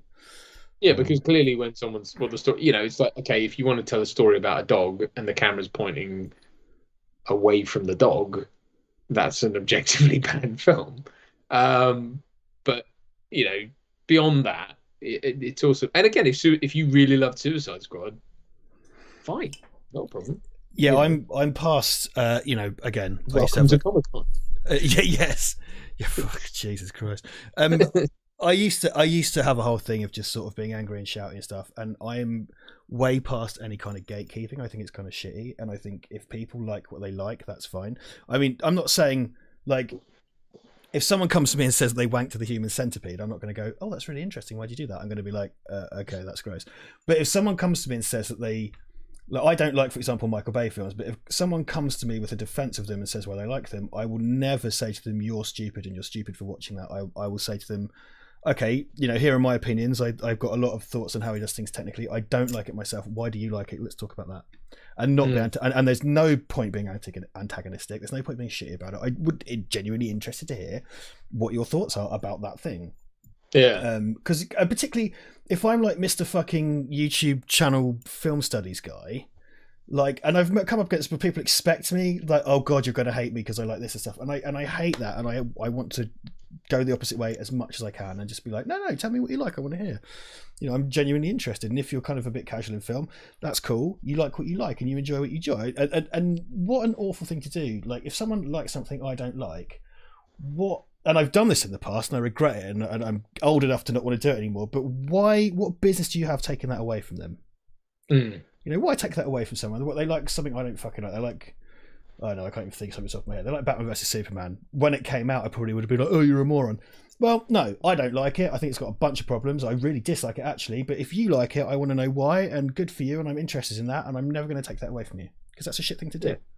Yeah, absolutely. Yeah. I mean, that's how I'd rather be expansive than contractive, not to get too, wanky about it. Yeah. But build things up, don't tear them down. Yeah. I had a really interesting chat with my friend Ellis, who I did a play with years ago. I Measure for Measure, who is a fantastic actor and a really great guy. And the whole, I don't want to get into this debate, but the whole thing about, straight actors shouldn't play gay parts thing is sort of in a tiny little kind of came up recently. And he sort of waded into it on Facebook, and I kind of was like, yeah, and he made some excellent points. Again, I'm not going to say what side of the fence he came down on, but I was like, yeah, man. And I said, remember, like, and I brought up Frasier, because the cast of Frasier had a lot of gay people playing straight, like David Hyde Pierce. John Mahoney and David Hyde Pierce. And John Mahoney. And he told me, I didn't realize this, but he said behind the scenes, like, John Mahoney was all into like opera and all the things that Niles was supposed to be into, and David Hyde Pierce was into beer and baseball. So they both sat there chatting about these things, and it's just like, isn't that the point? Isn't that the kind of, in that, like, just do you, and like, you might just inform someone else, and we might all just have a great, we might all grow together, rather than try and tear down the things that, or to have such a strong opinion about something that nothing else will do.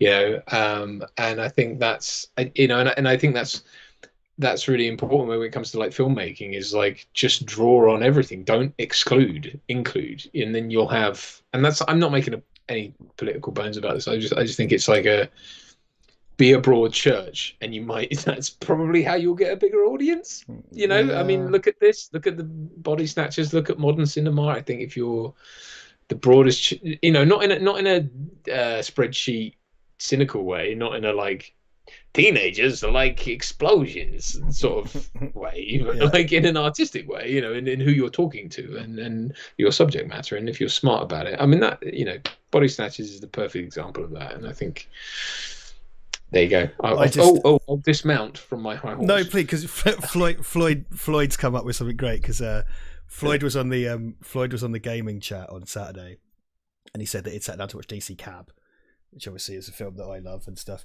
And he was like, oh, it would be better if Mr. T wasn't in it. And because Ellie was moderating the chat on Saturday night, I was like, Ellie, ban Floyd, block him on Twitter, like block him on Facebook. And I made a whole joke about banning Floyd from all Val Verde things, which we'd never do, because Floyd's always here. You're one of our Val Verde OGs, man.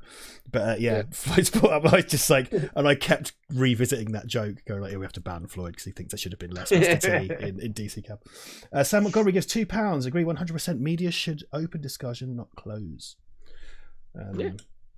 I think And because in a I come way, from an academic, angle, and I think academia can be kind of exclusive, and I don't like that. So I want it to be more of a 100%. inclusive thing. And actually, I think, in a weird way, totally by accident, that's kind of what our chat, the unholy blend of fart jokes and, I like to think somewhat articulate discussion about I think film. we do. I think what people tend to remember is the silly stuff, but I've always tried, even before, like I always try to bring in like an actual critical perspective, and I've always tried to reference sources and things where I can, and I do, like, in a soft touch when I've done those tiny little video essays I've done, I do try to reference my sources, and I do always want it to be accessible. I don't want it to be buried behind this wall of kind of stuffy academic shit either, or kind of gatekeeper industry stuff. I think it's something for everyone to enjoy, and it's really important.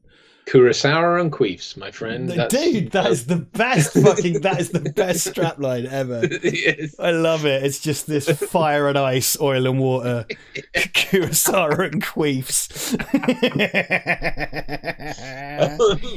Dude, I mean, and again, so obviously we speaking to Rob, which you guys will get to see on Saturday for patrons, Monday for everyone else. But I think I'm very proud of the fact that you and I are in the industry, and I'll always bring to bear that stuff, because I think that's important. I think it's important to walk the walk, in the sense of there are so many YouTubers out there who talk about film but who have never set foot on a film set, and that's okay, but they have to be mindful of that.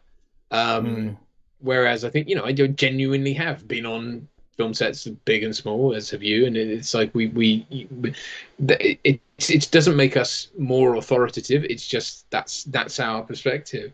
But I love the fact that we've been able to then speak to and bring in people, and I want to sort of democratize that, because I don't like the idea of there being this barrier to entry to people, and this idea that it's an us and them thing, and directors and producers are this living in it. And we're speaking to some amazing people. I mean, like, we've got Brad who's off in freaking Barbados. Oh dude, Toby and Fliss just fucking had his house, and everyone's kicking off about that. And Mark as well. But as soon as I get the chance to watch, it is cool. Dude, it looks amazing, and I'm really happy. And those guys have got that going on. We've got Mark, we've got Brad, we've got I've got I've got so many people. I've got Ben, I've got just I don't know, tons of people I work with who I have. So, real quick, Brett Pritchard just dropped in £1. Brett's been following us for years and years and years, so we see you, Brett. Cheers, man. No comment for the super chat, but just dropped in £1, so I just wanted to get that out there. Yeah, man. No, so I think and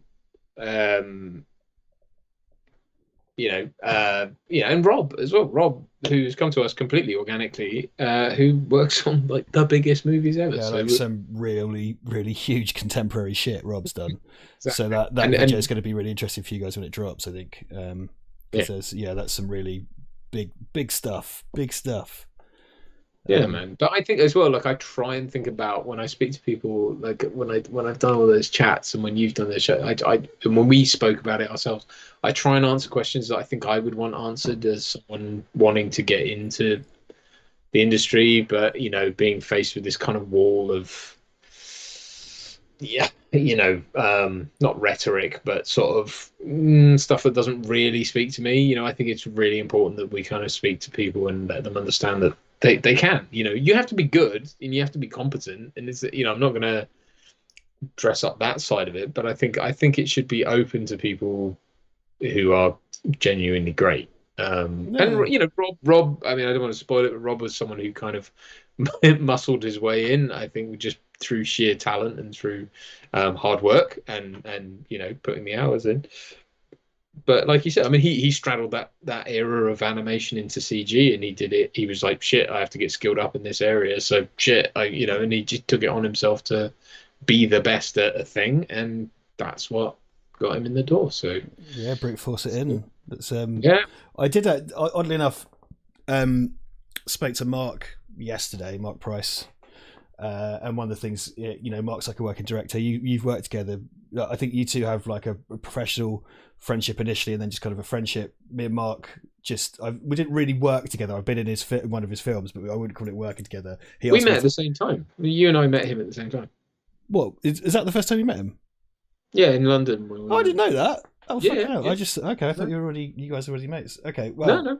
Okay, fine. Well, me and Mark, he got me to be an extra in his movie because he knows I like zombie things and he needed extras, and so it wasn't really acting. We weren't really working. I was just there having a lark and whatever. But we talk about, me and Mark, like big zombie fans, horror fans. We talk about the same shit like all the time. He's a big fan of yours, by the way. You should know. He does. We are gay as fuck. For a couple of straight guys, we're so gay for each other, and that is lovely. I totally didn't think, like, I announced this movie, and Mark and I have never talked about this movie before. It's like, of course Mark is into this film. Of course he is. It's so kind of zombie tangential, and so I got a message from Mark just going like, "Fucking hell, yeah! How have we never talked about this?" And I was like, I had that little kind of moment of like, "Oh, I was going to text you about this actually because I thought you'd probably like it as well." Because it's both in our wheelhouses. How can I put this? I've come to realize, like, over the 11 years I've been an actor now, it's like, when you set an intention, or you set a goal, or you set a thing that you're going to do, it's amazing who falls into your orbit. And Mark is one of those people who I have links to other people through, but you just know that you're gonna have a great time working with. I had, like, when we did Fistful of Lead, it's like I had my usual ups and downs on that film that I largely kept to myself, but it's like, I go through those imposter syndrome moments. That's just part of me. It's something I'm working on. There's usually a point about halfway through whatever I'm doing where I go, I'm not worthy of this. What the fuck am I doing? I shouldn't be here, And it happens on everything. It happened on Erica. I remember vividly it happened to me in a room, and I know it, so it's not like I'm like, I am aware of it and I shut it up in myself. But I sort of was in a room and I went, hang on, I'm on set with Holly Earl, Terrence Maynard, Ian Peary, people I love immensely and I think are wonderful. And especially like people like Ian, who I've just bumped into over the years through total coincidence, but through, people we both know and love. And I'm just hugely happy whenever I see him. And and he was on a Bond film and in a bigger, much more important role than I was, but he was in Die Another Day and I was in Skyfall, and so we both sort of do that. And he likes to fart at me occasionally, which is just lovely. And I can't believe you're letting another man fart at you. Well, you slut. You slut. Slut. Paul Slart, mole fart. Anyway, but I just had a moment. I was like, "What the fuck am I doing here?" I was like, "I'm sorry, the incredible director, an incredible producer, incredible cast, and me." And you have that existential crisis on stuff. But my point being is that when like on that, and also when we're working with Mark, it's like I know him enough, and I think we do as well, that he's like on the very much the same sort of wavelength as us, in that, like, he's doing the same thing, he's having the same moments, we're all in this together, and he really pulls people together. And I know this sounds so wanky and bumming and whatever, but it's like he really does sort of have that, it's this sort of chaos, but it's he's great. But him and Michelle, like, putting teams together. Those two are so Michelle, good who I should also give a shout out, Michelle Parker, who's amazing and lovely and wonderful, and man, so. I tell you what I've done on sets before, particularly because when I'm doing just sort of general videography, which I've done. I've got a day on site next week. It's great. When I'm doing general videography, when I was first doing general videography, I used to feel like this, but when I've been like on an actual set and people are sort of going like, "Hey, good work," I'm sort of, I always go to myself, and I shouldn't. It's sort of like, man, like, who fucked this up before so they think I'm good? Like, who was the last guy that like literally pooed on the floor? So I'm the upgrade. You know what I mean? Because when I first started doing videography, because that's like really basic, and it's still my bread and butter work. Like, I'm not going to pretend that I'm some fucking industry guy. Like, I do industry stuff, but mostly I'm doing videography things and editing and stuff. And even when I first started doing it, because I'd been building up to it for ages, but I quit my 9 to 5 and just fucking, I'm a videographer, and I snagged a really big client straight off the bat, and I just bent over backwards to make them happy. And you came out with some jobs with me for them as well. I just bent over backwards to make them happy, and I was kind of like, fucking, who was the last guy? Like, who fucked this up? And then when I've been on like proper jobs, so like, I know, like, for example, I'm very, very happy with the work I did on Icon, and those guys were happy with me. And Gary said, like, we'd like to get you back for stuff, and I'm very, very happy with that.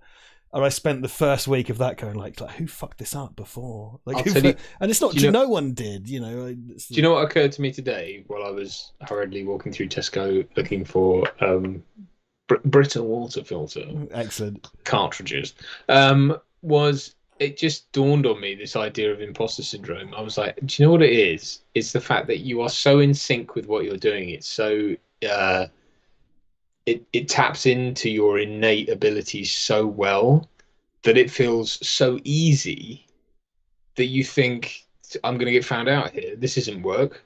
You know what I mean? This is I'm not right. struggling for this, and it's a thing of like, no, this is just what you're built to do, and you're doing it so well and with such ease that you feel like you're tricking someone. Exactly. To everyone else, it looks like wizardry, but to you, it's like, I think I'm going to get rumbled because I put no effort into this, and everyone thinks I'm pretty. And I get the same thing, and I know that makes me sound like I'm a fucking good actor. I don't mean it like that, and I have the same thing when I write as well. I get feedback that's like, oh my god, this is the second coming of Christ, and I'm like, well, it's not. It's just I'm okay. Yeah. Don't pull the thread. Don't pull the thread. You'll see what. Yeah, exactly. I mean, I'm not. I don't mean to sort of elevate us to some godlike status, but I do think it is that thing of, it's actually, you have to remember that it's the reason why you got into what you do is because you do have an innate ability, and it's like, maybe that's just what's coming through, and you ought to just be at ease with it and not be so. Yeah, right. You're here for a reason. Yeah. I mean, I have it speaks to my particular neuroses, but my philosophy generally is like, if you're not worrying about something, you're not doing it well. Yeah. Like, my general philosophy is like, if that felt easy, you're probably in trouble. It's not a healthy philosophy, but like for me, even like, don't get me wrong, I do breeze through stuff, but I massively question myself. Even sort of like when someone sends me a bunch of stuff to edit, I was like, I breeze through it, and it's not like I'm constantly in a state of stress. But my view is that if you're under pressure and it feels too easy, you probably have done it right. If you've sweated over it, like I used to feel like that with essays as well. Like if I found. Here's what I found this, and this is a very unhealthy thing. I found this at A-level when they first start. A-level, they just sort of do that soft touch version of an academic essay to sort of get you geared up for uni. It's like, I sort of did that, and I found that when it was more at uni, actually. I'll skip to that. When they kind of go like, this essay is due in 2.5 months, and you should start now. Every time I did that, they were mediocre. When I did it with my optimum window was 3 days to the deadline, and hand in at like 6 a.m. on the deadline because I haven't been to sleep. Mm-hmm. First class essays. I got a string of firsts because like I won't go into it, but I had a plan that I did. It was if I'd have 2 essays due, and I had a 6.5 day plan that divided 2 essays. And with a gun to my head, I did my best work. And I got marked out for spelling mistakes, but the quality of work was better. When I first got to uni, it was kind of like, I'm going to do this, and then it was awful. And it's like, no, just like chill. And then just do it in the week before, and you'll be fine. And not be fine, excel actually. Yeah. So if you want to hire me for a video, I'm going to do it in the last 5 minutes before. No. Well, it's that sort of Pareto principle of it, and I find I'm someone who sort of seems to work to that. It's like I do all of my I do 80% of my work in 20% of my time, or whatever. You know what I mean? Like I have intense bursts of work. When I was in a band, some of the best songs I wrote were just intense sessions with my guitar, and then the rest of it, where I just intuitively knew what was happening, and then after that, it all went away. And you find that flow, don't you? Sometimes I think. Absolutely, yeah. My dad just put in the chat. He said the same feeling I had in Bosnia. My dad, for anyone who didn't know, worked in Bosnia during the war, and was in charge of the water supply for Sarajevo. And it's like, I think when you find your flow with a situation, as I think my dad did there, it's like where you feel you're in when you. I don't want to get into sort of religious stuff about like being put on earth for a purpose or But yeah, like you said, everything's equipped you for what you're going to do. It's like when you're in flow with a situation and you're like, this is my purpose, this is why I'm here, and actually you can choose to do that every day. You can actually find that every day. It's very hard, but well, it's not very hard actually. I think most people know. It's just tapping into that and finding. Yeah, I sound like a life coach, but this has got all fucking self-help as shit. It really has, and I'm sorry, I don't want to sound like Tony Robbins, but I do think there is a that is true, and I do think that talking to this is what I want to get across, kind of bringing it back to kind of what started. This was like with chatting with people in the industry, I really feel like that's our strong point. That's and I want to get that back. Like I'm desperate to get our sort of regular content back. I mean, this is vast. Well, we want to be content. Just in a fucking room, yeah. doing stuff. Yeah. We love these, but like, yeah, someone asked today, like when you do another commentary, I wasn't sure if they meant this or like a real one. And I've been looking at the numbers for our commentaries as well, and they do really well. And it's like, yeah, we could do a commentary remotely, but I feel like we work best when there's, because these work really well, but I just think we have an audience to bounce off and stuff. If it's just the two of us doing a commentary remotely, I think the chemistry is not quite the same. Like in a live stream, we could bounce off the audience and it's reactive and that's all fun. But I think just us two doing a Skype, it's not. Yeah, I think I just think let's not mess with that. I think that has to be you and I in a room, and it'll happen. We have the means to do that. Everything's just in aspect at the moment, and that'll all come out of the box when we can. But I would love to get back in the room and do pre-recorded stuff. And I would love to get people like Mark and Brad and everyone, in the room with us and do kind of roundtable stuff and all that. Because I just think, that's where it is. Do you know what? But the beautiful thing is like we're all set up to do that. As soon as this lifts, as soon as we're able to get back to it, Rich and I are coming back with a vengeance on that stuff. But we're again, just speaking for myself, I'm hugely grateful for what this format has allowed us to keep doing. Which is, keep flying the flag, even if the channel hasn't blown up. That's not the point. I really don't care. Getting troublingly close to a year since we started this. That's fucked up. Yeah. Like, I'm glad we found this means to keep the channel going, but that's fucked up. It's going to have been a year. On that bleak bombshell, I need a big wee again, and I guess we'll aim to sort of wrap up about 10, if that's okay. No problem. 5 minutes. Some of that time might be occupied by my mituration, but I'm sure Duncan could filibuster whilst I have a quick piss. So I'm going to tie a knot in it for 5 minutes and then do a big piss. Brave bastard. Yeah, sorry that all got a bit serious, everyone. But anyway, that's the idea anyway. But I just want you to all know, because we have had people sort of commenting and saying, they want us to bring back. Someone said recently we want to bring back, fix it in post, not fix it in post. That was the other thing. What the fuck? It ain't broke. That's what it's called. Bring that back, and it's like it's not gone. It's just that requires us to get in the same room, and that's just not possible. It's frankly illegal right now. But that's okay. We do have plans to bring it back, and Rich and I were on the verge right before lockdown hit last year. We were on the verge of launching more videography services and that kind of thing, which would then lead into more work. And actually, do you know what? Since lockdown, I have been much more connected with other people and corporate people and clients and stuff through my writing, who have enabled us to kind of do more work for them remotely, which is going to hopefully lead into more filming stuff once lockdown is lifted. So do you know what? There's so much potential brewing that is going to be cool, and I think we're going to be able to share that with you when it happens. So it's going to be good. It's going to be good. Steve Allen, hey Duncan, Marlon Brando, is he really the first modern actor, or do you think that's just hype? I couldn't say, because I wasn't around during the time that he was the thing. I was obviously born and grew up at a time where he was not in his twilight years, but he was kind of harkening back. So I don't know is the answer. I mean, maybe He probably wasn't the first. He was probably the first recognised actor as such. There you go. What's all that jingly jangly? Oh, you've got your dog tags on. That's what. Yeah, I got my Dan Lyle's dog tags on. Yeah. Sound like Waynetta Slob sitting there. Oh yes. Also, speaking of Dan Lyle's made a reference to Richard Herring's high backed chair thing when you said wing backs earlier. I see you, Dan Lyle's. I see you. I just wanted to validate his fairly obscure reference. So there we go. Nice. Jez. So that got a bit heavy, didn't it? That was proper TED Talk shit for a while there. It was. I apologise. That's partly part of the world I live in at the moment. Part of it. It's fine.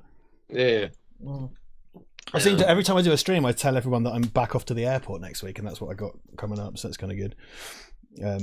Back off to the airport next. Yeah, Marshall's filming. Oh, of course. Right. Oh no, not in a good, fun. Let's go on holiday way. No, absolutely not. Let's go. No. Oh, did you hear about the sonic boom? You must have seen that in the news. No. Yeah. So a jet was scrambled. There was an unresponsive German passenger plane over Britain, and a jet was scrambled to intercept it, to escort it to Stansted, and it flew over our house and had a sonic boom.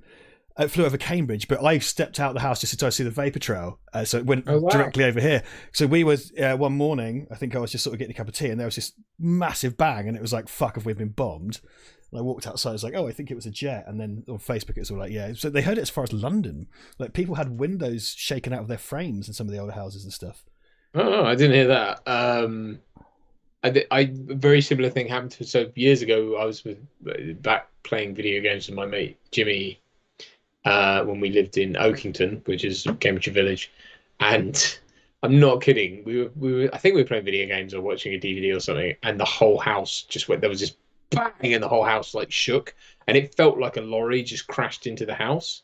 And we were like, fuck, like we ran downstairs, ran outside, but like, what the hell's going on? I didn't understand what was going on. Turned out it was an unexploded World War II bomb. Whoa. In a field. Yeah, and they blew it up, and it was like, then there's no one ever said. Apparently, we were all supposed to have been evacuated, but we weren't. You just fucking playing GoldenEye. yeah, like literally, and it was just doom, and I'm like, what the fuck? So there you go. But weirdly common, the old unexploded bomb, isn't it, in Britain? Weirdly common. You hear about it a lot. I've never been party to one like you have. Well, because my thing is like, I live next to the airport, but I suppose you wouldn't get planes sonic booming as they take off. But I live next to Cambridge Airport, and so like when this plane, it happened, and it was like fuck. And when I stepped out on the drive, I saw the vapor trail. I was like, okay, I think I got this, so fine. And I was right, luckily, and it wasn't a huge bomb.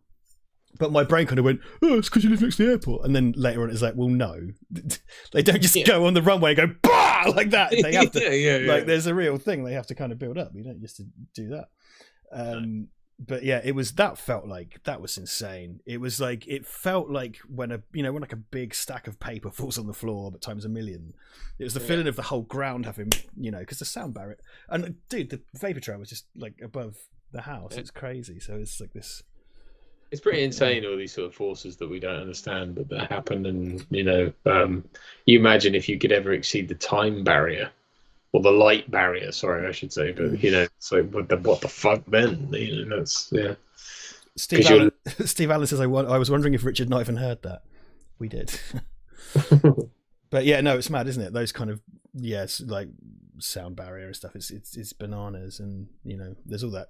The theory regarding breaking the speed of light is the most mind-bending thing. It's just completely insane.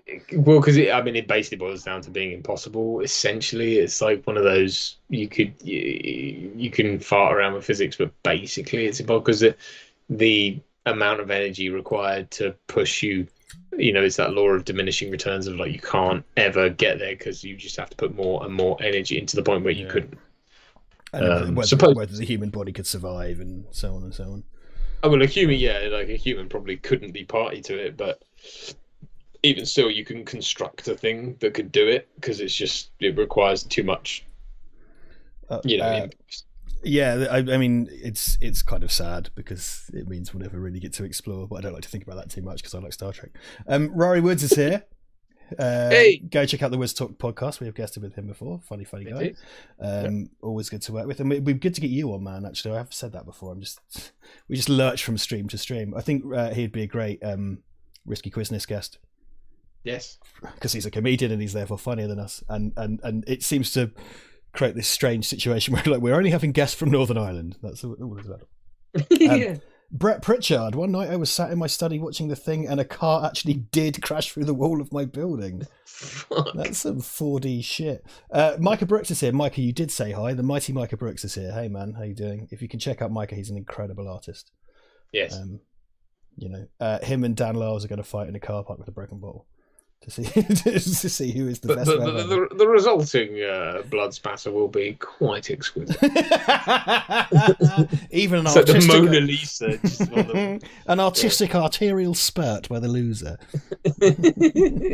or indeed the winner, depending on your perspective. Vote Saxon is here still. Woo, Team Northern Ireland. Vote Saxon. Rory Woods will also be fighting with a broken bottle in a car park. That's the Val Verde. It's the Val Verde way. Yeah. They bring a broken bottle. You bring a sound barrier. They bring a sound barrier. You bring a car park. That's the Val Verde. It doesn't make any sense. Perplexed.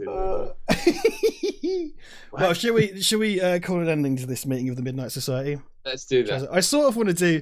I'm quite happy with my funky intro music. I'm going to play it as an outro because today we were on Spanner's show and he's like a real radio person. He does it all properly, and I'm going like, yeah, I'm going to play music like him. I've got the outro music's playing now, so we have to finish in the next 35 seconds. How do you feel about that? I feel good. I feel the weed. Yeah. Oh, bless him. He's retired. I couldn't do it. I couldn't tie a knot in that shit. Well, listen up, guys. We love you. Peace out. We're checking out with our outro music. Thank you. Loves you. Happy 2021, everyone. I hope it brings prosperity. I hope this clip isn't used on the Twitter account. Poorly aged things. Yes, so we'll be back next week. We'll have a think about what that's going to be. We'll get a poll out. Private watch party coming your way. Patreon private stream coming your way for people on the appropriate tiers. So that's happening soon. So we'll announce those once we've had the behind the scenes discussion. So that's it. We're off. We love you. Goodbye. Little bit of music left. Slightly awkward. Still standing here. Weird. Okay, bye.